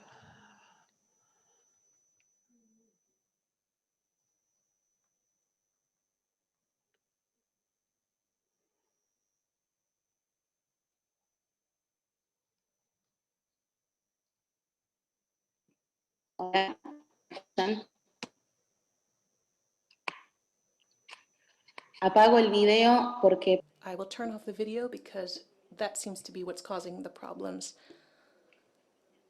Perhaps this will be better.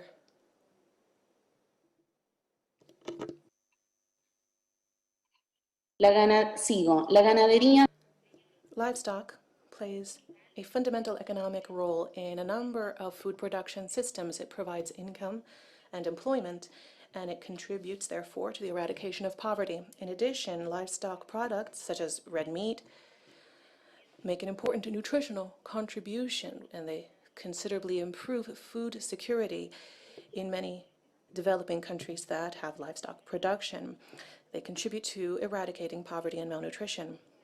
Thus, Argentina is determined to address the challenges the livestock sector faces. The document mentions the importance of animal health in paragraph 22, the concerns regarding the participation of countries in international trade due to zoonotic diseases. In this framework, it's essential that the measures adopted by countries to address risks linked to animal diseases be based on solid scientific evidence with risk analyses and in accordance with multilateral trade rules. When it comes to the impact of livestock on the environment, it's also important to take into account that in countries with extensive livestock sectors, the GHG emissions caused by livestock sector can be compensated by the proper management of grazeland, leading to an emission-neutral effect, as the delegation from Peru also mentioned. With no prejudice to this, the solutions to reduce the negative impacts of livestock on the environment, in particular financial incentives and trade policies, must be consistent with multilateral trade rules. This is central in order to avoid that these measures might lead to limitations on trade by creating environmental standards which aren't always based on scientific evidence and which are linked to methods of production which aren't directly linked to products. So, for example, border carbon taxes or technical regulations linked to environmental criteria. Argentina considers that it's very important that all efforts at the national and global level aim to increase the sustainability of livestock and ensure that the economic benefits for rural areas. That doesn't mean there needs to be a transformation of the sector, but rather that best practices need to be put forward, the best practices that have been developed by many countries, including Argentina, over the course of time. So we need to avoid this type of generalization and not have an exclusively negative discourse around a topic which is so important for the development of so many countries. And finally, when it comes to the measures proposed for the FAO to strengthen its work in this area, we strongly support the development of exhaustive global evaluations based on scientific evidence. When it comes to developing voluntary guidelines regarding small-scale livestock keepers' productivity, we'd like to note there isn't an internationally agreed upon definition of what small-scale means in this sector, and that is a discussion that we should take into account, along with the many different specific factors of productivity in different contexts. So when it comes to the voluntary guidelines, as well as any similar instrument, they must be negotiated through an inclusive and formal process among members. Thank you, Madam Chair. Thank you, Argentina. I will turn the floor to Iran, followed by Chile. Before I do, I think and thank you to everyone for their patience with the interpretation. I'm sure this is not an easy thing technically. I will just highlight in the chat, there's been some suggestions on upgrading Zoom, but also turning off interpretation when you are speaking that might help with some of the issues we're having. So just flag that. I'll turn the floor now to Iran. Iran?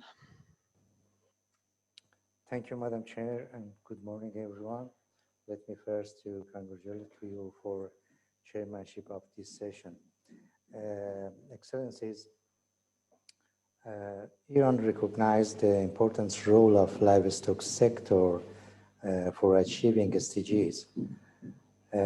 We believe the livestock sector relate to almost all SDGs, as also indicated some of them in the document.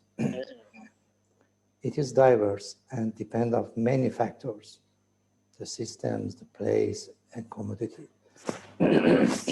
Sorry. It is complex and it has a relation to trade-offs. It's dynamic and transition. 70% of the world's rural poor rely on livestock for important part of their livelihood. Millions of poor livestock keepers in the world, around 2/3 are rural women. Millions landless people keep livestock. In the poorest countries, livestock manure comprise over 70% of soil fertility amendments. Many people employed in local informal livestock product markets.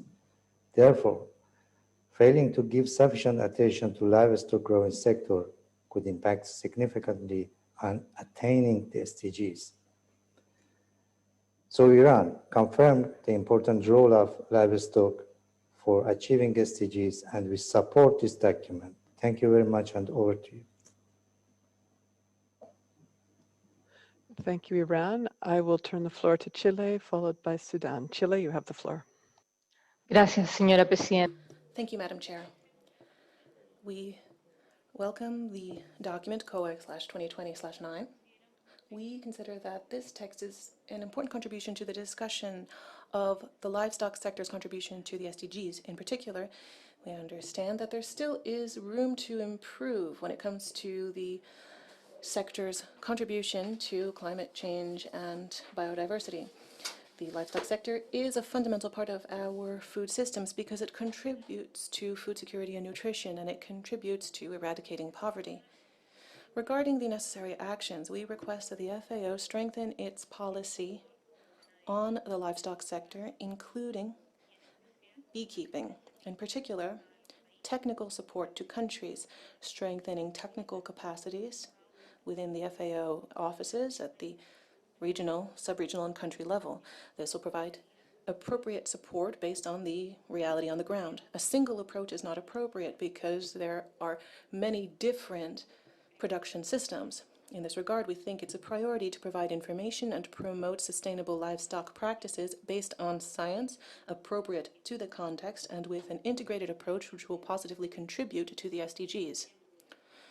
We support the FAO developing data and knowledge based on solid scientific evidence, as well as appropriate tools to guide countries in developing and implementing livestock policies and investments in the sector linked with the SDGs achievement. We support the FAO developing integrated science-based assessments of the contribution of livestock to nutrition and healthy diets. Thank you, Madam Chair. Thank you, Chile. I turn the floor to Sudan. Sudan, you have the floor. شكرا جزيلا سيد الرئيس.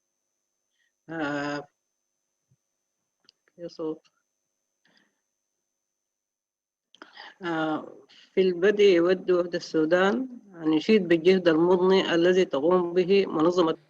Sudan would like to thank the FAO for the efforts it has made, namely within the COAG, by working in the area of livestock. Livestock makes a considerable contribution to achieving food security, and it contributes to the livelihoods of millions of people around the world. This sector creates employment, whether directly or indirectly, and this in turn develops value chains. Many people depend upon this sector to ensure their own livelihoods. The role of this sector is increasing when it comes to small-scale farmers around the world, particularly in the developing world. It serves to reduce poverty rates and ensure food security in rural areas. This shows the importance of this sector.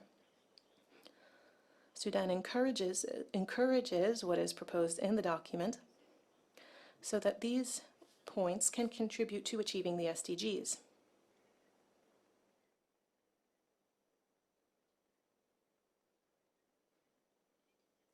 The hand-in-hand initiative also allows us to achieve these goals. The implementation of optional voluntary guidelines for small-scale livestock keepers would also help to strengthen food security and nutrition and help to eliminate poverty. We highlight the importance of animal health through the One Health approach to combat cross-border animal diseases, and we encourage the FAO to focus on combating PPR, as well as other transboundary animal diseases which we are facing in Africa, because these diseases have an impact on livestock in Africa in particular. With these comments, we support this document. Thank you. Thank you, Sudan. I see Iran's hand up, but I believe that is from the previous intervention. I have a number of observers who have asked for the floor. I am going to open the floor because I think their views will be interesting, but I would ask that they try to be as brief as possible, since I believe we are now officially behind schedule. So I will open the floor, leading off with Gazel and then the IAFN. So Gazel, you have the floor. Thank you very much, Madam Chair. It is my pleasure to briefly inform the meeting on the progress achieved by the Global Agenda for Sustainable Livestock. I'm very happy to hear that very positive references have already been made this morning by Switzerland, Australia, Canada, and Thailand. COAG in 2010 has requested FAO to establish a Global Agenda for Sustainable Livestock as a multi-stakeholder platform. During the past 10 years, GASL has facilitated policy dialogue and action among diverse stakeholders to make livestock systems more sustainable. In 2016, COAG recognized the inclusive and flexible governance process of GASL.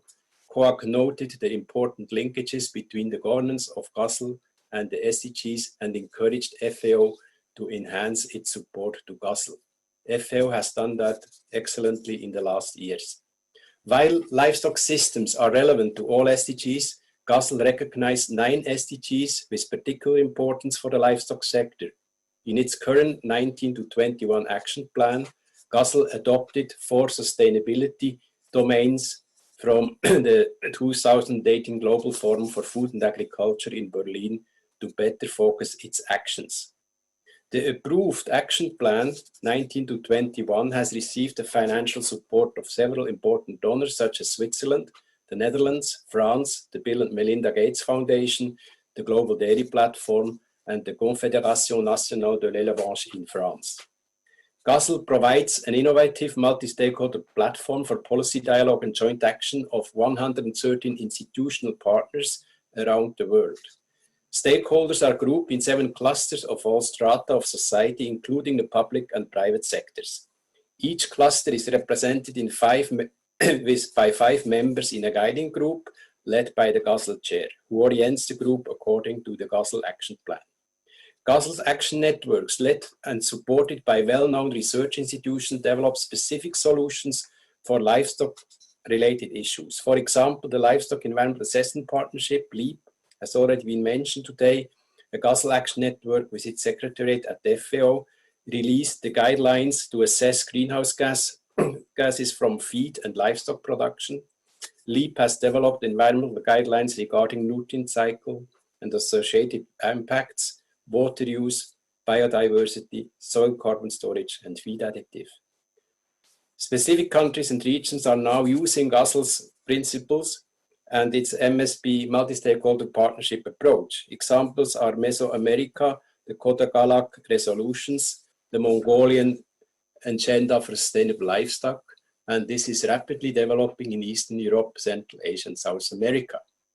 The COVID-19 pandemic has shaken the livestock sector, but also highlighted the importance of livestock system to keep feeding the world during the crisis. GASL has conducted a virtual multi-stakeholder partnership event with 8 regional and 4 global meetings, reaching out to more than 500 stakeholders from a solid global network. The meeting has identified key elements towards transition to increased sustainability and has decided on a set of key actions for GASL. If COAG decides to establish a subcommittee on livestock, GASL aspires to have close collaboration links with the subcommittee and offers the potential of the multi-stakeholder action towards sustainable development of the livestock sector. GASL would welcome feedback from COAG on the progress reported. Thank you very much for your attention. Thank you. Venezuela has asked for the floor, so I will give the floor to Venezuela.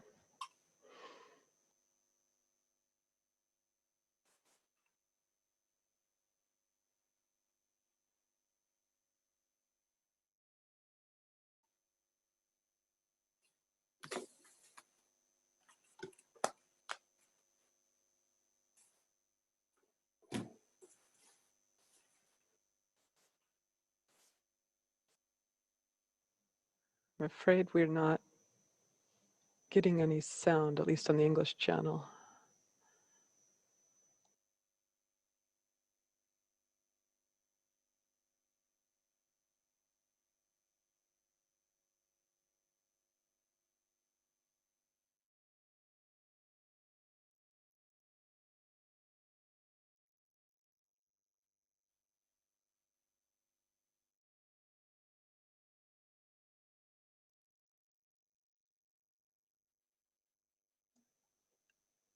I'm not sure what the issue is with the sound.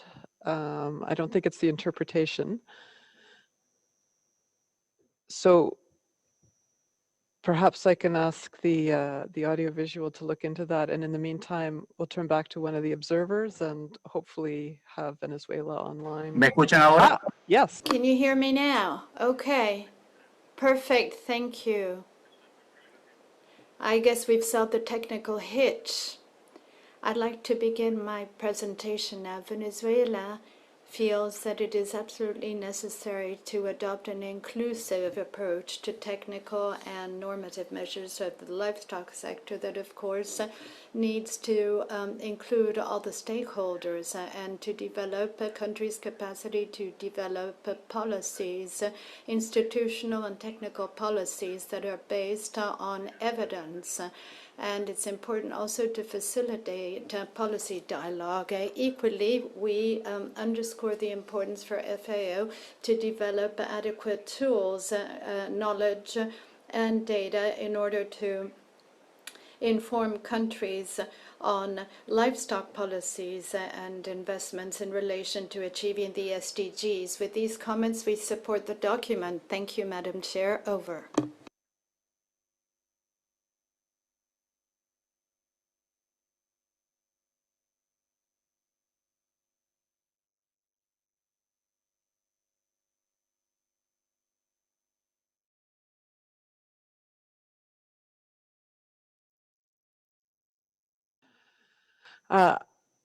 Okay, thank you, Venezuela. I will give the floor now to another observer, the IAFN.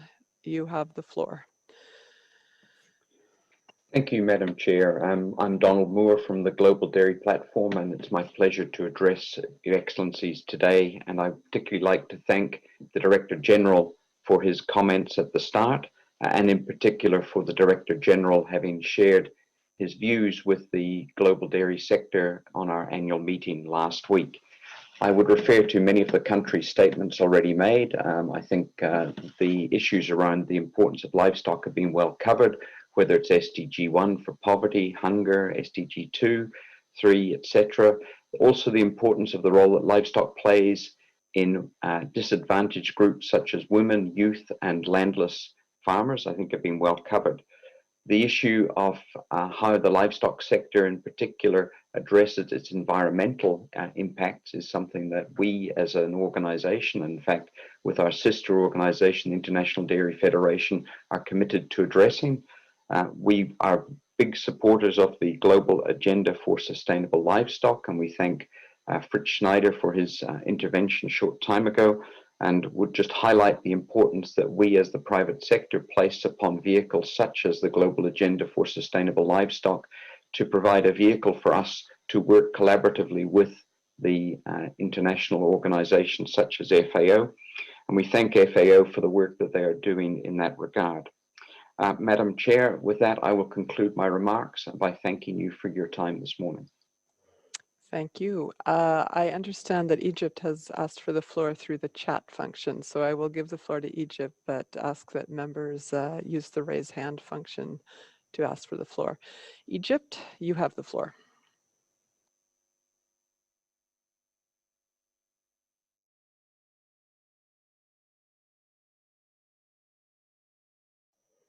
And while we're waiting for that, I'll pass the floor over to the next observer, IFOAM.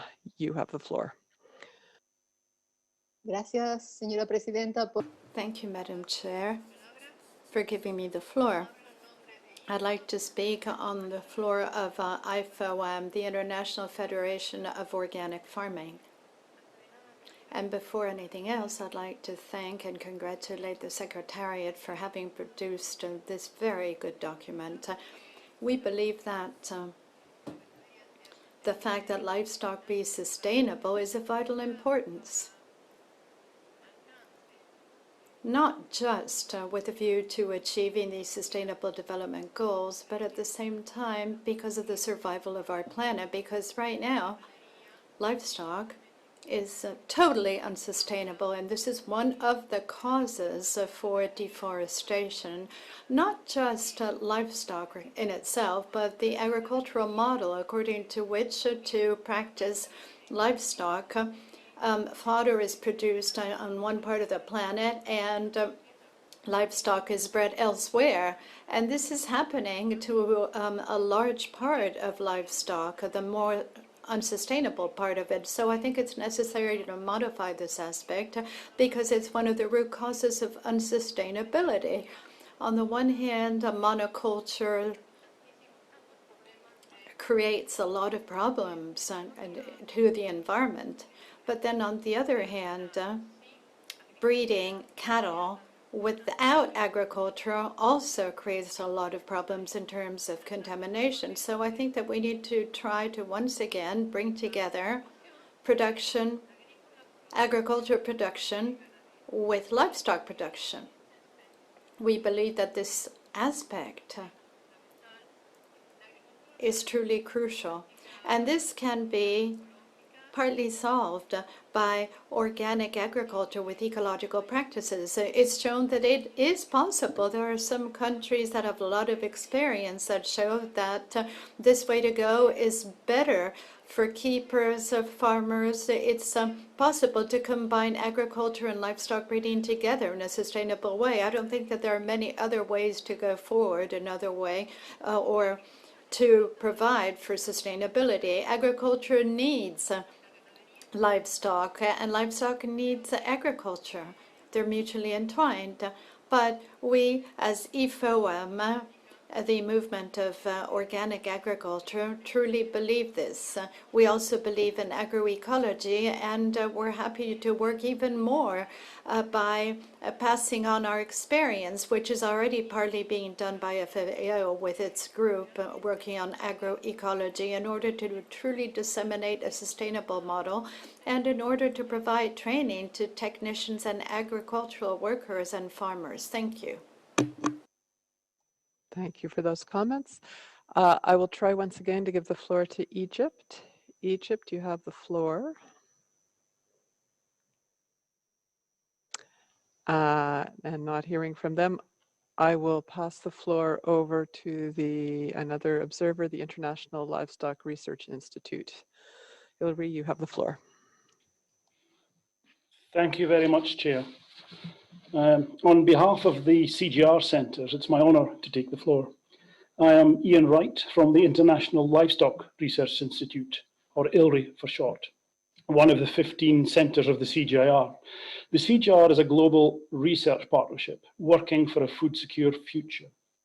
The CGIAR centres work to improve food and nutrition security, create economic growth and jobs, ensure environmental sustainability and equality of opportunity, as well as safeguarding public health. Our research focuses on the billions of people in low and middle income countries who depend on agriculture for their livelihoods and for their food. And ILRI is responsible for livestock research within the CGIAR. ILRI and the CGIAR are well positioned to contribute and partner with FAO and member states so that new technologies and other innovative solutions from research for development can contribute particularly to the 8 SDGs that the livestock sector impacts directly.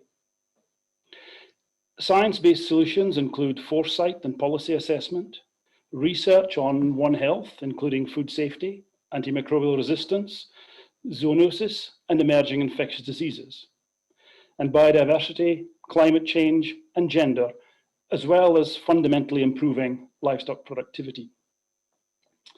ILRI is already working with FAO and many member states on a number of topics, including supporting the global strategy for the control and eradication of peste de petits ruminants, on One Health, livestock and the environment, and supporting a number of member states to develop livestock master plans, to mention a few. Many of the interventions today have already referred to and emphasized the importance of research and science. And we would like to encourage that the decision document includes a reference to ILRI and the CGIAR and other academic and research institutions to ensure that this support and collaboration is strengthened and that FAO and member states have access to the most recent and relevant research and expertise in support of the global livestock sector. Thank you very much, Chair. Thank you. I will pass the floor over to our final observer, IPC. You have the floor. Thank you, Chair, and thank you to the Secretariat for this comprehensive document. I myself am a small-scale livestock farmer in Australia and the President of the Australian Food Sovereignty Alliance, and I'm here with the International Planning Committee for Food Sovereignty. I have no doubt of the importance of the livestock sector to achieve the SDGs, as detailed in COAG's paper currently under discussion, and in particular the critical role played by smallholders the world over to assure food and nutrition security for our communities. I also well understand the risks posed by large-scale industrial livestock production, as detailed in the paper, to the environment and public health. In particular, we'd like to highlight the inherent risks in industrial systems that separate animals from feed production, that separate breeding from finishing livestock, that rely on a narrow range of genetics, and that then grow genetically uniform animals in crowded and too often unhealthy conditions, conditions that are perfect for growing novel strains of dangerous zoonotic pathogens and increasing the incidence of antimicrobial resistance. We urge all COAG member states to adopt structural One Health approaches to address the root causes of pandemics such as the current COVID-19 in your governance of agriculture and forests. We support the request to produce comprehensive and evidence-based global assessments on the contribution of livestock to nutrition and healthy diets. And we'd urge as well that smallholders and Indigenous peoples must participate in making decisions around livestock's role in achieving the SDGs, as this right is assured in UN DROP and UN DRIP. Should the suggested action to produce voluntary guidelines to enhance the productivity of small-scale livestock keepers be supported by members this week, we ask that smallholders are actively engaged in this process, as we know better than any what our needs are. Thank you. Thank you very much for those interventions. I believe we've come to the end of our list, so I will turn the floor over to the Secretariat for a response, and I will turn the floor over to Deputy Director General Maria Elena Semedo. Deputy Director General, you have the floor. Thank you, Jennifer. Good morning, good afternoon to all. And first of all, I would like to congratulate you, Jennifer, for being entitled to this important role in chairing this COAG. And thank you. I would like to start by thanking our countries and observers, our partners, organizations for their comments. I believe you had a very rich discussion, very good comments, how we can improve the work FAO is doing in the livestock sector. And I think all the comments we received are encouraging FAO to continue working on the livestock sector, considering the importance of livestock for achieving the SDGs, and also the countries, they share with us all the efforts they are doing for the sustainable development of their livestock sector. Let me start maybe for just setting the scene of the importance of the livestock sector. As it has been said, 1 billion people depend on livestock sector and livestock value chains for their livelihoods and well-being. And they are mainly small-scale livestock keepers, pastoralism, and also they are all vulnerable to climate shocks. The livestock sector contributes to 34% of protein coming from our diet and 17% of the calorie intake. But it also contributes to 40% of the GDP in developed countries and around 20% of developing countries. We can see how important the development and the transformation of this sector is important to achieve the Sustainable Development Goals. And it has been enumerated a number of SDGs they can be contributing to achieve, and I'm not going to repeat them, but I will reinforce the importance of the livestock sector to poverty eradication and to achieve sustainable, to contribute to food security and nutrition. But it was also reminding us, and we took very good note, that also SDG 12 on sustainable production and consumption is missing. And again, the importance of SDG 17, how partnership is important. And we have with us big partners, the Gazelle, the LIP, and also the importance of partnership with the private sector. But it was also being referred that the sector is contributing to 14.5% of the greenhouse gas emissions. And we will be, by 2050, at the increased demand by 50% of the livestock products. This meaning that we need a transformation of the livestock sector. We need a transformation where we can have been social, economic, and environment sustainable. And this is what our discussion today was about. And it came clear from the discussion that we need a holistic and systemic approach. And we have various examples from countries. I cannot enumerate all, but I can enumerate Brazil, I can enumerate Dominican Republic, Germany, Australia, New Zealand, just to mention some which I pick like this, how they are working in their countries, the African countries, to transform this important sector. And this is what FAO is doing. And it was also strengthened that what we need to work with better policies, data, we need to have science, evidence-based solutions, and we need to share best practices, the importance of research, innovation, and access to markets, credit, and to have a circular economy approach. And I believe those are the guiding elements of FAO work with the countries. Also, it has been strengthened the importance of how we can share best practices. And it came very clear from Brazil intervention, and I can say to the representative of Brazil, the ambassador, that we are working with Brazil very close in exchanging of best practices. I think the work we are doing with Embrapa, showing how we can improve efficiency, we can improve productivity for an integrated low carbon livestock. And this is how we are going to work in FAO. The same is how we can bring technologies and how we can bring best practices in animal husbandry, animal health, and feed management in a way that we have an integrated approach to agriculture and livestock in order to have a sustainable development of the sector.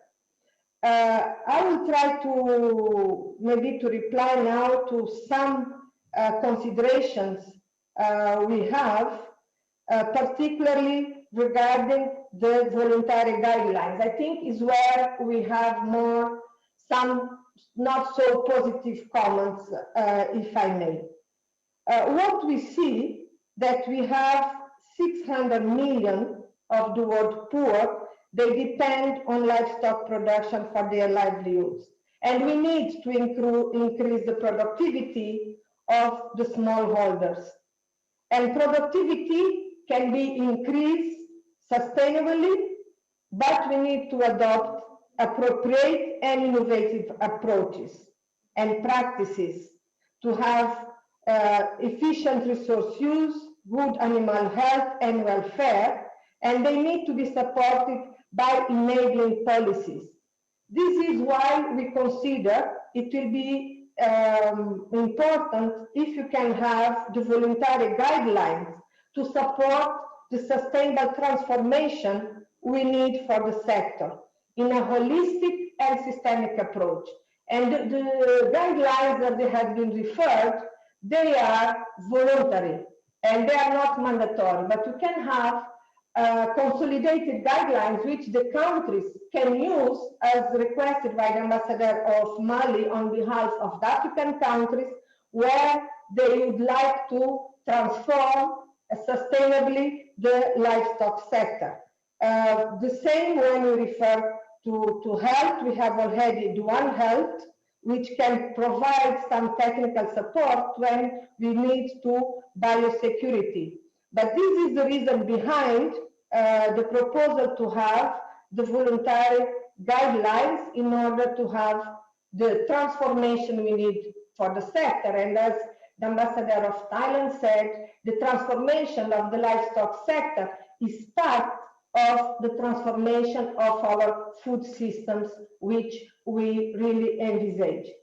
Again, we also think that the hand-in-hand provides us a platform where we can share the data we need for the policies, the science-based intervention, and the transformation we aim for.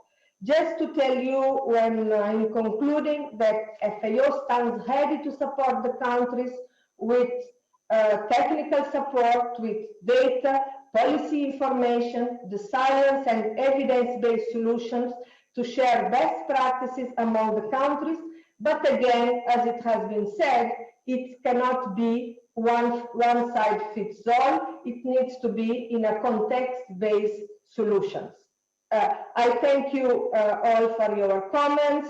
I would like to ensure all the countries that will be continue working on partnership. I can mention the GAZA and the Global Research Alliance, the LEAP. They are all partners with whom FAO has been working and will be strengthened our cooperation. Again, with the CGIAR, as it has been mentioned here, I cannot mention all the partners and all the countries, but let's work together. It has been a good moment where we really increase the visibility and importance of the livestock sector and its contribution to achieve the Sustainable Development Agenda. I would like to conclude by saying that the time is going. We have 10 years to achieve this global agenda, and we need to work together and we need to speed up our actions and particularly the contribution of the livestock sector in order to achieve the agenda we all are aiming for. Thank you. Thank you, Maria Elena. I would like to turn the floor now to Colombia to hear from Vice Minister Juan Camilo Restrepo. Colombia, you have the floor. Muy buenos días. Good morning.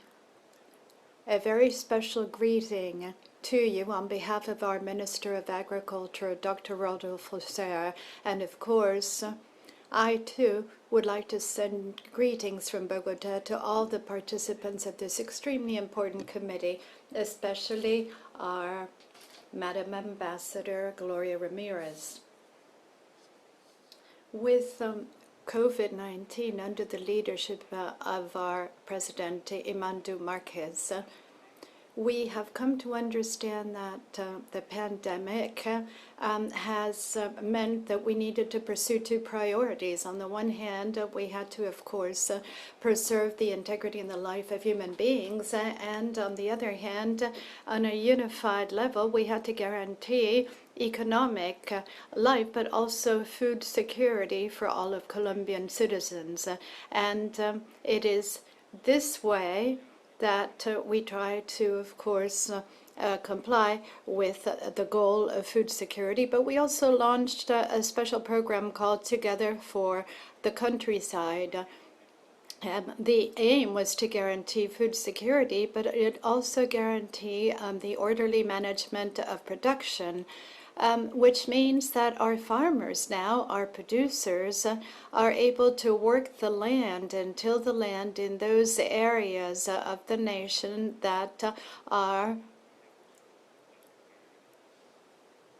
that make it possible for us to be productive and guarantee food security. Secondly, we're also working very hard to guarantee technical assistance and livestock extension, because we want to make sure that our farmers have the tools and the necessary preparation and training in order to be able to enhance, to improve their levels of productivity, and of course, guarantee food security. Thirdly, we have always developed financial tools and instruments, especially credits and loans for small-scale farmers and keepers. These loans are provided not only by private banks, but also public institutions like the Agricultural Bank, and also, of course, strengthen goals like food security through that. Of course, climate change is such that we are called upon to guarantee food security also through insurance schemes. Fourthly, we have also worked in the area of public goods and assets. We want to make sure that our network is adequate in order to guarantee a logistical system so that our products are not left in the warehouse, they're not left in the field, but they can actually transition smoothly from this field to the table of our consumers and our citizens. This is a public policy which tries to guarantee that the system works effectively. We're also working on the level of commercialization, and this entails contract farming as one of the methods. Through this method, we try to guarantee that it may be possible to reduce intermediation and brokers and make sure that we have the adequate supply of food in Colombia, so that producers can liaise directly with consumers or final buyers, the end buyers. They can actually make an offer so that the prices that are paid are fair and they are proportional to the work carried out by farmers. We actually created a special scheme so that our farmers are able to set the prices on a platform that is created by the government, and the aim of this and other 28 platforms is to actually reduce intermediation and bring together directly the buyer and so therefore the end consumer and the producer. So small-scale farmers, larger farmers too, can actually coexist in the rural area of our country, Colombia. They can coexist with consumers, of course. This is what we need to come out of the pandemic's effects. So we need to be united, to stand together with our field. I'm very thankful for having been given the opportunity to speak, to also reiterate the commitment made by our minister, not just vis-a-vis FAO, which is so important, of course, but the commitment we have also made to guarantee food security of all of our countrymen and women. May I wish you a very good day and send you warm greetings from Bogota, Colombia, and thank you very much for your kind attention. Thank you, Vice Minister, for those examples of practical activities in the livestock sector in your country. So with that, I think we've come to the end of our discussion on this topic. How we're proposing to proceed with agenda items is, following each agenda item, the committee can briefly look at a draft chair summary. Those who attend other council meetings and other meetings at the FAO will be familiar with this process. So I am going to very briefly, 1 or 2 minutes, suspend the session just to finalize my summary, and then we will put it up on the screen so that we can quickly go through it to have an initial, hopefully very quick discussion on it before sending it to the drafting committee. So the session is suspended for 2 minutes. We'll be right back.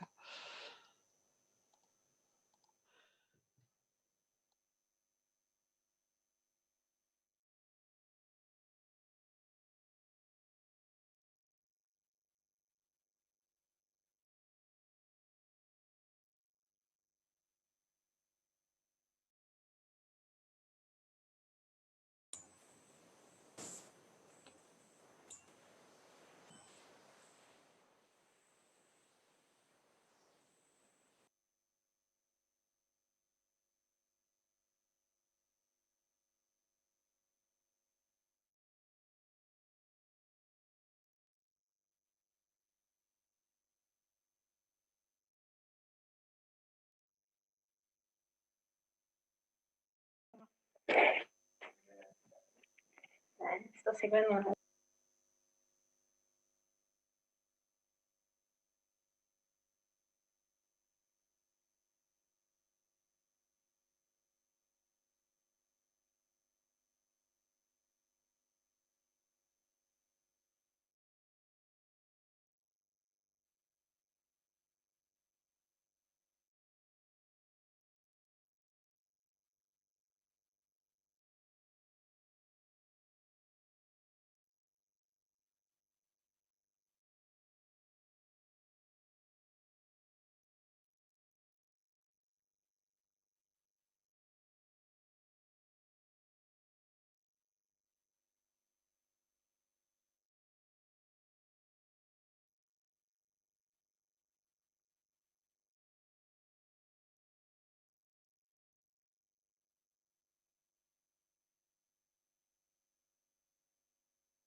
Okay, I will call the meeting back to order, and we will have the draft chair summary up on the screen in moments.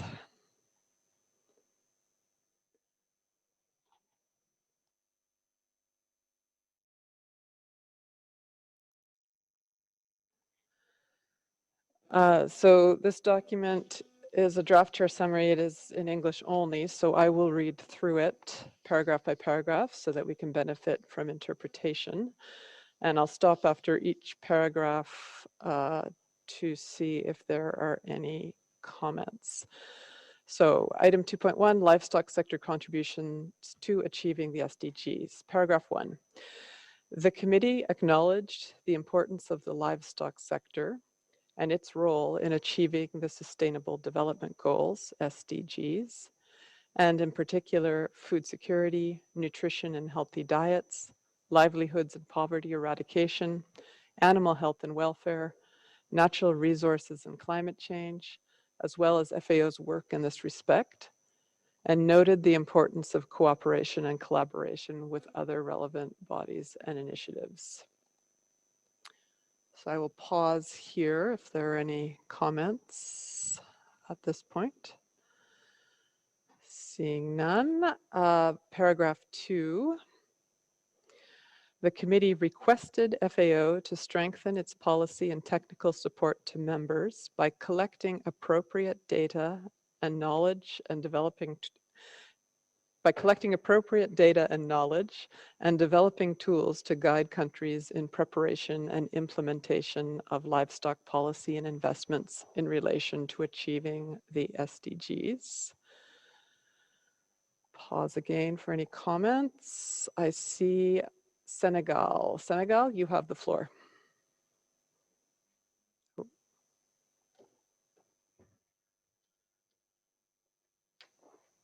Oh, perhaps it was not Senegal. Apologies. I understand Bolivia has requested the floor. Bolivia, you have the floor.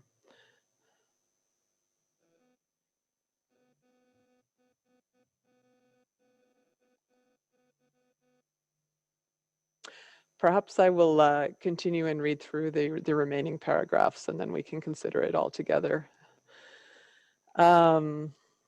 So paragraph 3, the committee requested FAO to promote the exchange of information, dissemination of good practices, and technical cooperation for sustainable livestock production, including by fostering integrated systems, increased productivity, adaptation, and low carbon and resilient livestock as appropriate to different production systems and contexts, and to safeguard human, animal, and environmental health. The committee requested FAO to produce a comprehensive and evidence-based global assessment of the contribution of livestock to food security, nutrition, and healthy diets, and to consider voluntary guidelines to enhance the productivity of small-scale livestock keepers. So I will now open the floor for any comments, starting with Senegal. Senegal, you have the floor.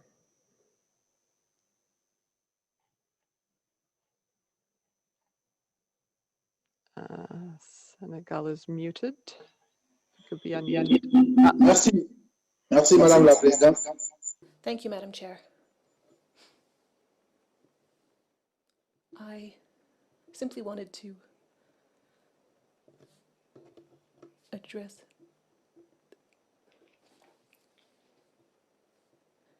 there's a connection issue. Excuse me, the speaker says. I wanted to look at point 1 and propose that after food security, we have food systems. Food security, food systems. Yes, that will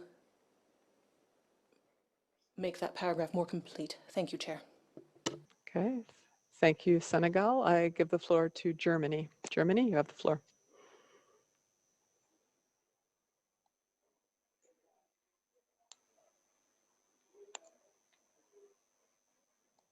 Germany is muted, if they could be unmuted.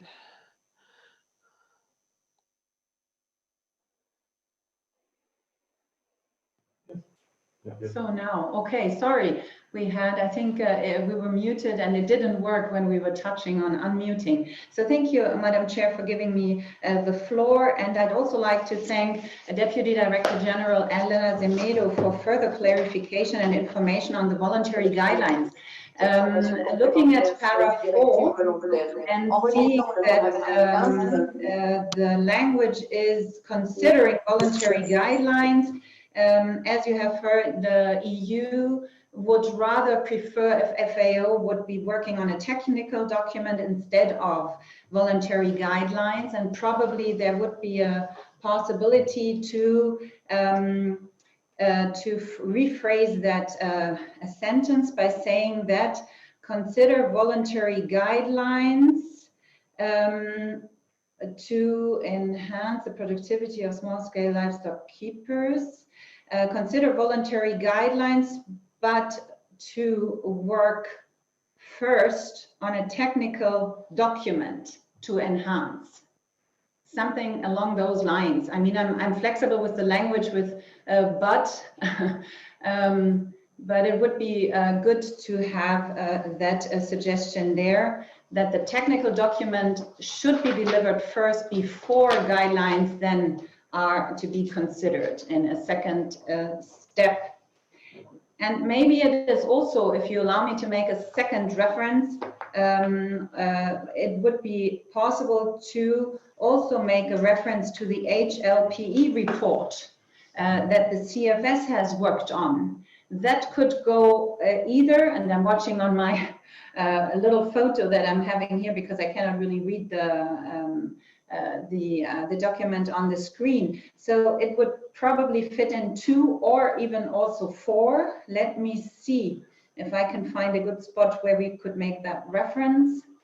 Just strengthen the technical support. So maybe also in 4. Maybe one could even add one sentence in order to recall. FAO is asked to recall the HLPE report in paragraph 4 on the role of livestock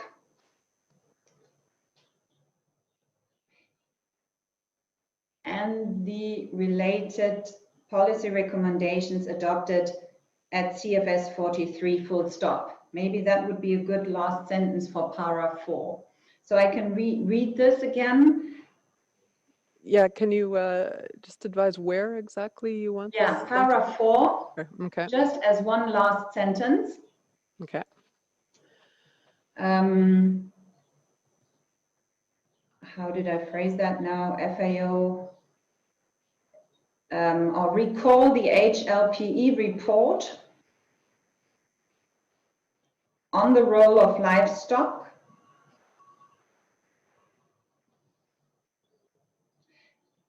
and the related policy recommendations adopted at CFS 43 full stop.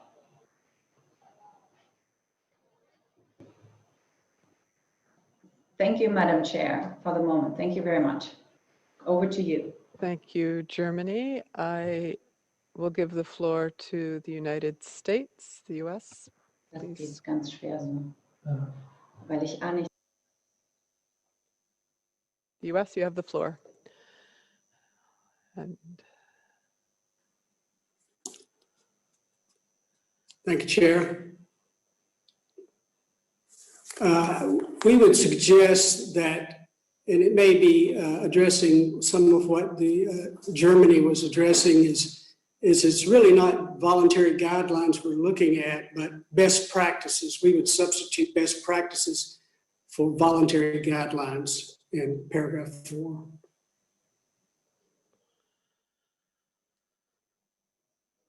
okay, thank you for that suggestion. I give the floor to Switzerland. Switzerland, you have the floor. Thank you, Madam Chair. I think we also heard a lot, and DDG Semedo also mentioned it in her statement, that it is indeed important to strengthen collaboration and cooperation with other partnerships in line with SDG 17. So we would suggest to strengthen that language a little bit in paragraph 1, where we have a second but last line, and noted the importance of. Here we would include notice the importance of strengthening cooperation and collaboration.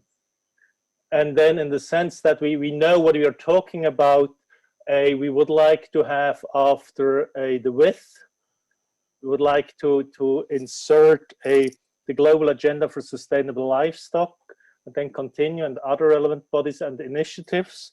And just why do we make the point on the global agenda for a sustainable livestock is because this is actually a COAG induced partnership. So back in 2010, COAG was calling FAO to establish this partnership. It is working quite well now, and I think so that would make it worth mentioning it here. But of course, we also need to think about all the other initiatives and bodies out there. We want to be inclusive, so we suggest to make this a broad and make it specific, but at the same time keep everybody on board. Thank you very much. Thank you, Switzerland, for those suggestions. I'm going to give the floor to Bolivia again, who has been trying to take the floor for a while. If Bolivia could have the floor and be unmuted. Muchísimas gracias. Thank you very much, Madam Chair. Good morning and a warm greeting from Bolivia to all the member states. I'm Michelle Guachaya. I'm the head of the diplomatic mission in Italy. It's the first time I'm taking the floor. I would like it to be noted that livestock in Bolivia is a very important productive sector for rural development, with a growth rate of 2.7% per year and a per capita consumption which is very high as well. And this is distributed differently in different parts of the country. In the eastern part, we have a concentration of agriculture and livestock in the department of Santa Cruz with 33.7% and in Beni with 29.4%. If you combine the two, we see that's 53% of the total of this production in Bolivia. This is a historically unprecedented time period we're living through. Many economic sectors have been affected directly, and agriculture and livestock are no exception, particularly when it comes to the interrelationships between the links that directly affect agriculture and industry. The speaker clarifies the links of the supply chain. The sector allows us to ensure the availability of staple foods and important products, and it is strictly linked to the agri-productive chains. The thing is, not all producers have access to support systems. The pandemic brought with it many changes, including in production, transport, marketing, etc. These are all affected by the climate change, and so there's a high level also for a high risk of contamination in a number of these sectors.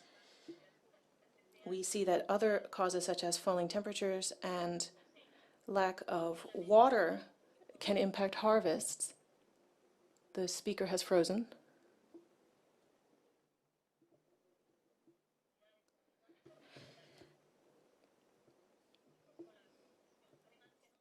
The speaker is back.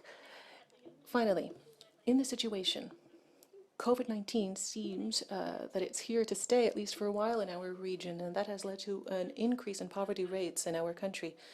Meat in a time of COVID could not be sold because streets were blocked, and it made it impossible to go to cities to sell the meat, and so a large percentage of livestock products were wasted. And so I'd like to ask the chair to forgive me for the emotion with which I'm speaking. It is my first time taking the floor, and that's why I feel this so strongly. But I'd like you to know that Bolivia is very determined in this area. For me, it would be a great pleasure to be able to share with you these topics that are so important for all of our countries. Thank you very much, and a warm and cordial greeting to all of you from Bolivia. Thank you, Bolivia. I will give the floor to New Zealand. New Zealand, you have the floor.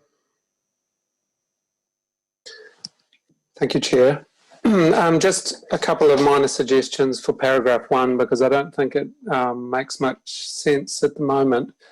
At the moment, it starts by saying its role in achieving this SDGs and in particular, achieving food systems or achieving climate change, which doesn't really make sense. So I'm just wondering if we need a couple more words like in the second line, and in particular, its linkages to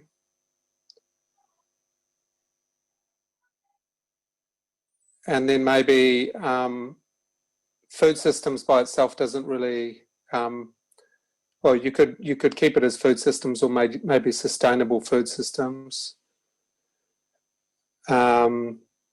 I think livelihoods, I think someone's pointed out livelihoods and poverty eradication sounds like you're saying livelihoods eradication. So maybe improved livelihoods.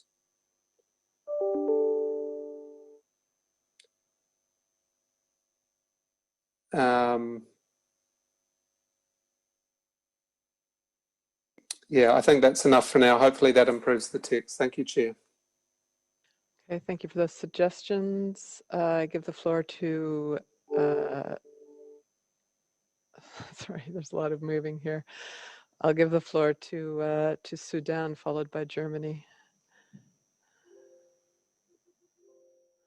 Sudan, you have the floor. Thank you very much. There are regional initiatives. For instance, we have IGAD in Africa, so we wish to add regional and global agenda for sustainable growth. Thank you very much. Thank you, Sudan. Collaboration with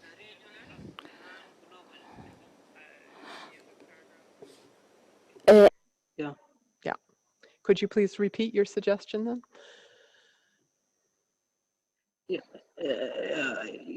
we can put it with regional and global agenda, not as one.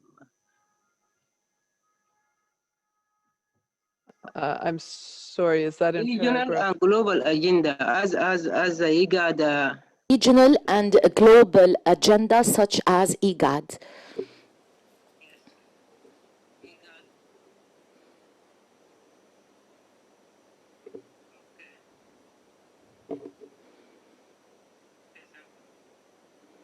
Thank you.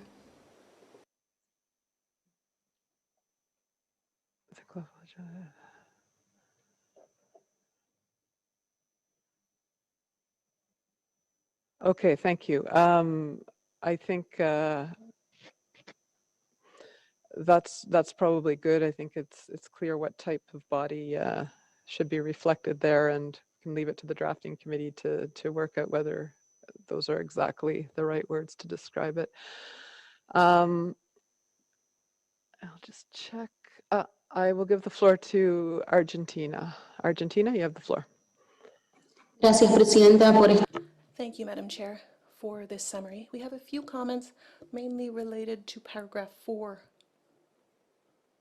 First of all, where it says comprehensive and evidence, I will switch to English to make this a little easier. Primer renglón in the first section. Comprehensive and evidence-based. We would like for it to say science-based global assessment. So a comprehensive science and evidence-based? Exactly. Okay. Then regarding voluntary guidelines, if we are going to keep voluntary guidelines, we should add member negotiated or negotiated by members.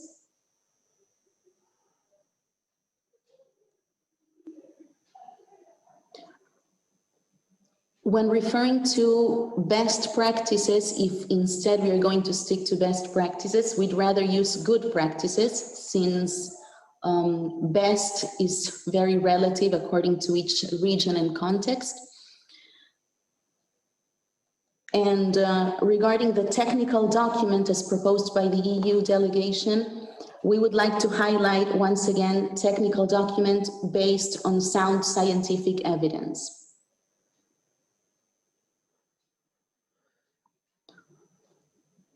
Okay, thank you for Thank that.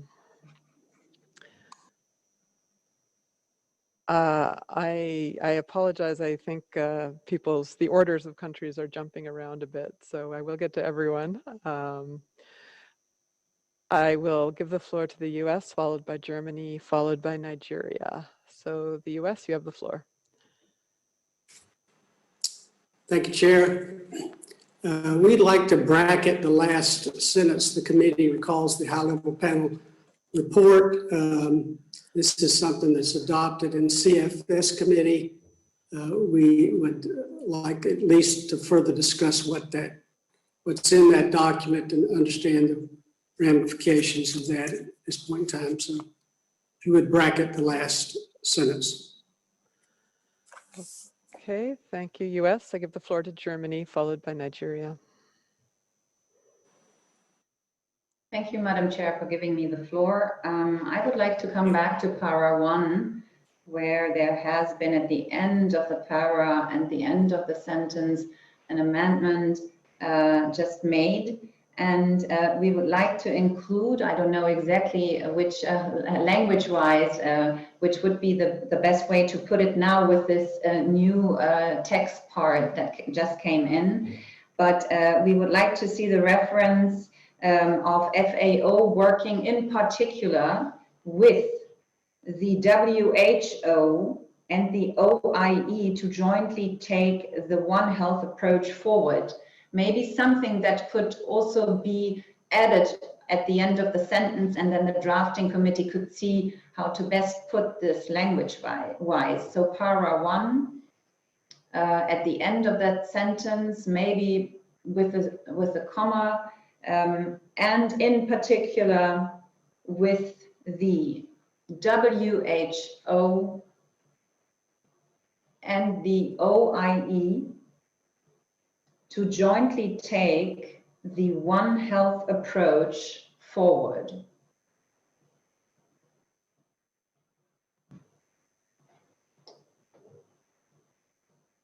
Thank you. Thank you very much, Madam. Over to you. Thank you, Germany. I give the floor to someone. I give the floor to Nigeria. Nigeria, you have the floor. Thank you, Madam Chair, and congratulations for chairing this meeting in a very, very progressive way. Para 1.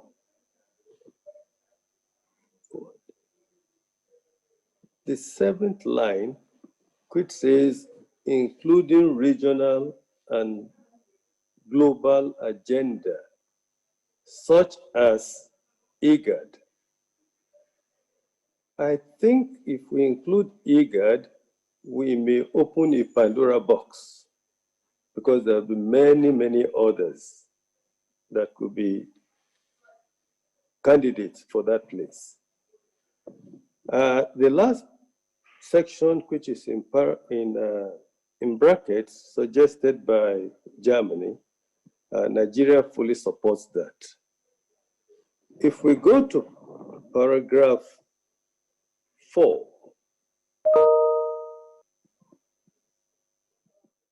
there is a suggestion by US that instead of voluntary guideline, we should have best practices. And Nigeria will support that. With respect to the last sentence in paragraph 4, even though US wants further discussion, I am of the opinion that the statement is quite clear. And one can look at the adopted recommendation of CFS 43. Thank you, Chair, and over.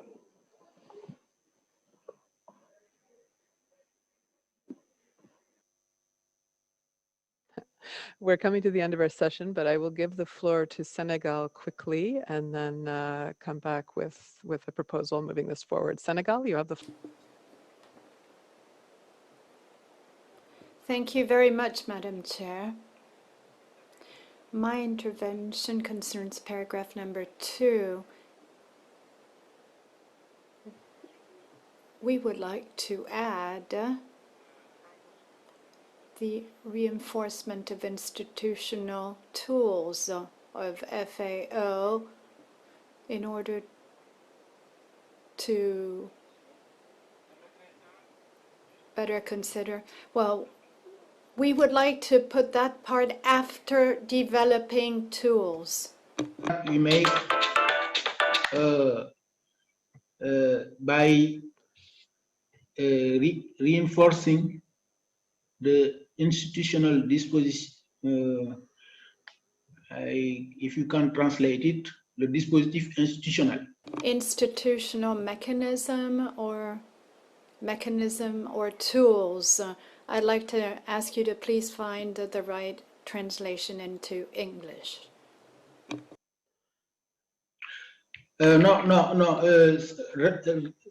Ça viendrait après countries. No. Okay. Après countries. So developing tools to guide countries and in reinforcing institutional mechanisms. Yes. For preparation and implementation. Yes. Come say that.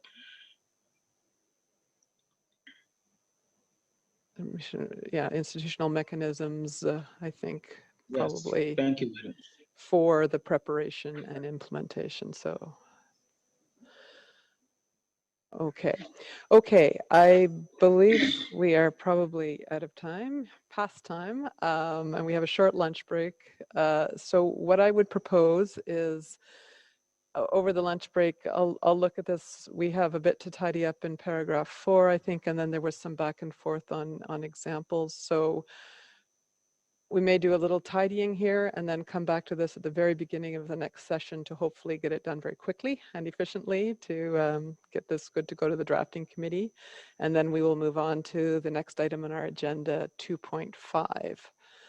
So I will just check. Oh, before I do that though, I will give the floor to Cuba. Cuba, you have the floor. Muchas gracias, señora presidenta. Felicitamos. Thank you very much, Madam Chair. We'd like to congratulate you on the conduct of the deliberations this morning. We would like to support the proposal made by Argentina to replace best practices with good practices. And also we agree with what Nigeria said about not going into examples because all of these pertain to the national context. We have a lot that hinges on climate change and the environment, and it would not be a good idea to make that country specific. And then in paragraph number 2, we'd like to add the need to increase resources to support the development of livestock production. Thank you, Madam.